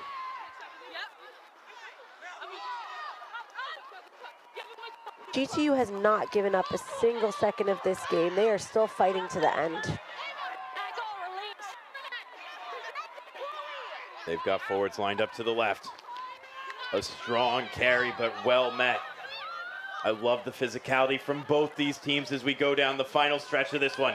Garcia just loses the handle, but she is there to clean it up with a great defensive effort, and her teammate fighting to get over the ball, just can't quite get there. Garcia involved with that tackle, so no one home. Good transition of play there by Bosek. Gets in the boot immediately. Knows she has chasers on their feet to get there. And Malia Stewart eating up the pressure there, recovering that ball after chasing back. Garcia answers with a kick of her own, bounces high, and Stanford will counterattack. Great little weave there by number 15, Josie Davidson, getting Stanford back on the 50-meter line. A big clean out by the Cardinal, and now they will go pick and drive, presumably just running out the clock until they get the signal that we have last play. Looks like time is up on the clock, so Stanford's opportunity here. And you see them slow it down. A little bit of scrum half confusion or consternation about her forwards taking one extra time. But Bosek hangs it over the touchline into the CRAA tent. The whistle blows, and your D1 Women's National Champions are the Stanford Cardinal. Stanford's first win in a national championship since 2008. How good for Richard Ashfield, who took over Director of Rugby of June of last year. Hugs all around. A great performance by this team. Really just smart play, managing the match. You heard Coach Ashfield at halftime say that's exactly what he was looking for in that second half. Great use of time, great use of decisions when they controlled the penalties. Great job to push the disruption at breakdown right up to the limit, but not go over the line with the match official. Absolutely. We know this team has IQ off the field, but today it really showed on the field. On the other side, great fight from GCU. They have a whole lot of really powerful ball carriers, great playmakers, great ball handlers all across that 15, both on the starting and the finishing side of that match. Just maybe a few little tweaks to add, straightening up the Stanford defense in the midfield, and you might have had a few more points on offered because, boy, was there a lot of skill for the women in purple. Again, this is Lindsay Mahoney's first graduating class. In 4 years, they have gone from not being a competing program to now competing in a national championship. I have no doubt that every single year moving forward, they will be taking a step forward. And we love to see the celebrations of each other and the sport with both teams just tunneling each other off of the field. Really great performance from both sides and really great sportsmanship on display. We see the waterworks are starting to go. There's such an emotional moment. As we heard, this is the first time that the Stanford team has been in a position like this. Since 2014. Since 2014. Well, this group of players specifically. Correct. We will have number 10, Laura, heading down to golf. She is player of the match. She showed incredible IQ, really put her team in favorable positions today. We'll see Alex on the field.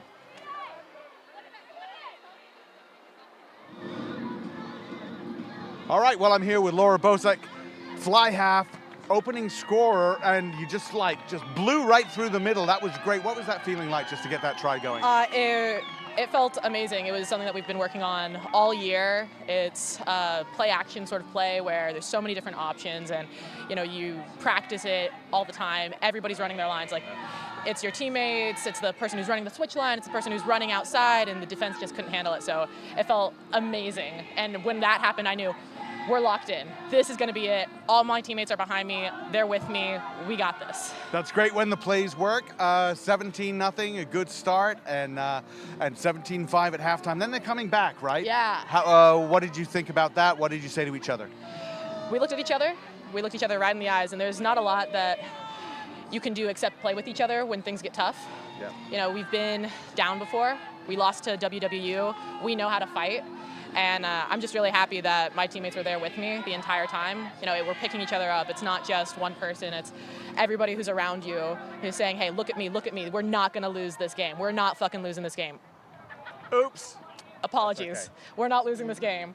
And it's just a fantastic feeling. Like, there's nothing quite like it in any other sport when you know, hey, my teammates have to be here for me. And then when they do show up for you, it's amazing.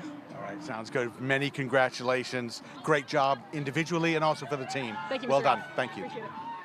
A whole lot of excitement, a whole lot of emotion from that young woman who played such an influential role in what was, though, a complete team victory. She talked about the importance of coming out and getting that first try. Those teams were in the locker room for, it felt like a year. I'm sure that's what it felt like to them. And I think that was really a key moment in that game. Whoever got off to that hottest start was really going to have a mental edge, and it was hard to get out there after those rain delays. Absolutely. Statistically speaking, the team that is leading at half is typically the team to win. Of course, that has been proven wrong before, but Stanford really came out, put their front foot forward, and kept their foot on the pedal. And we see the celebrations. I believe that Laura this is what just it means. Received her trophy, and we will hear from Coach Richard Ashfield, who's standing now with Alex Goff. All right, well, Rich Ashfield, many congratulations. We talked about the good start. You knew they would come back and try some different things, and they got a little momentum. Then you took it right back. What happened there? Yeah, well, the girls understand the process, and we've been put under a little bit of pressure, losing to Western Washington earlier in the year, which really gave us a good reset. And then you just trust the process, play in the right areas, go to our physical game, make them commit to rucks. And, it's a big difference. Your kick chase, very effective second half. Yeah, we've worked hard on it. When you've got a weapon like Laura Bosek who can, kick 30, 40 meters, it would be a fool not to use it. In terms of maybe more about character, what's special about this team? They really got each other's back. They really enjoy being around each other. They work hard, and and they're also, there's a strong legacy, and it was great this week. We heard from our champions from 99, 05, 06, and 08. And they were really supportive throughout, and it's really important for them to add their names in the history books as well. So in a way, for Stanford, good to be back. Very good to be back, and hopefully we can continue to grow on this. All right. Congratulations, Coach. Thank you. Thanks a lot. Thank you so much for coming out. Well, there you hear it from Rich Ashfield.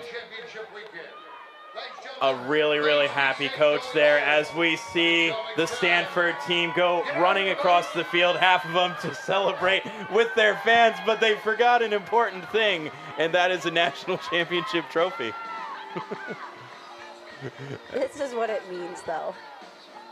And you see how well on the far side those families traveled. They were right up at the fence cheering all game long.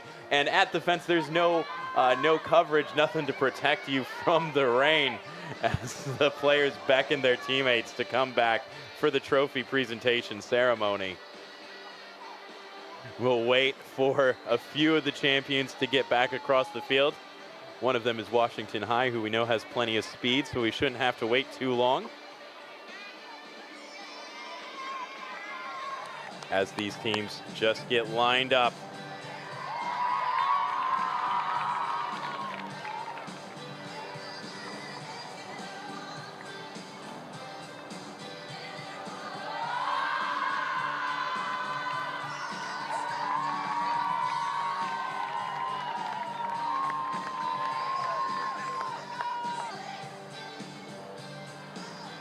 Thank you, rugby fans, for a great weekend. For those of you who showed up on day 1 and day 2 to make this a great event, for those of you who have watched at home, some or all 3 days, it has been a great weekend of rugby here at the CRAA Championships. We've had absolutely electric rugby, comebacks, upsets, and so we've crowned, I believe, 5 national champions this weekend. It has been great footy all around, and we have enjoyed every minute of it. It was the St. Mary's comeback win in tough moments over Navy. It's this Stanford victory. This is what it's all about. We enjoy GCU bowing for their fans, and it is our pleasure to bring everything here for you this weekend.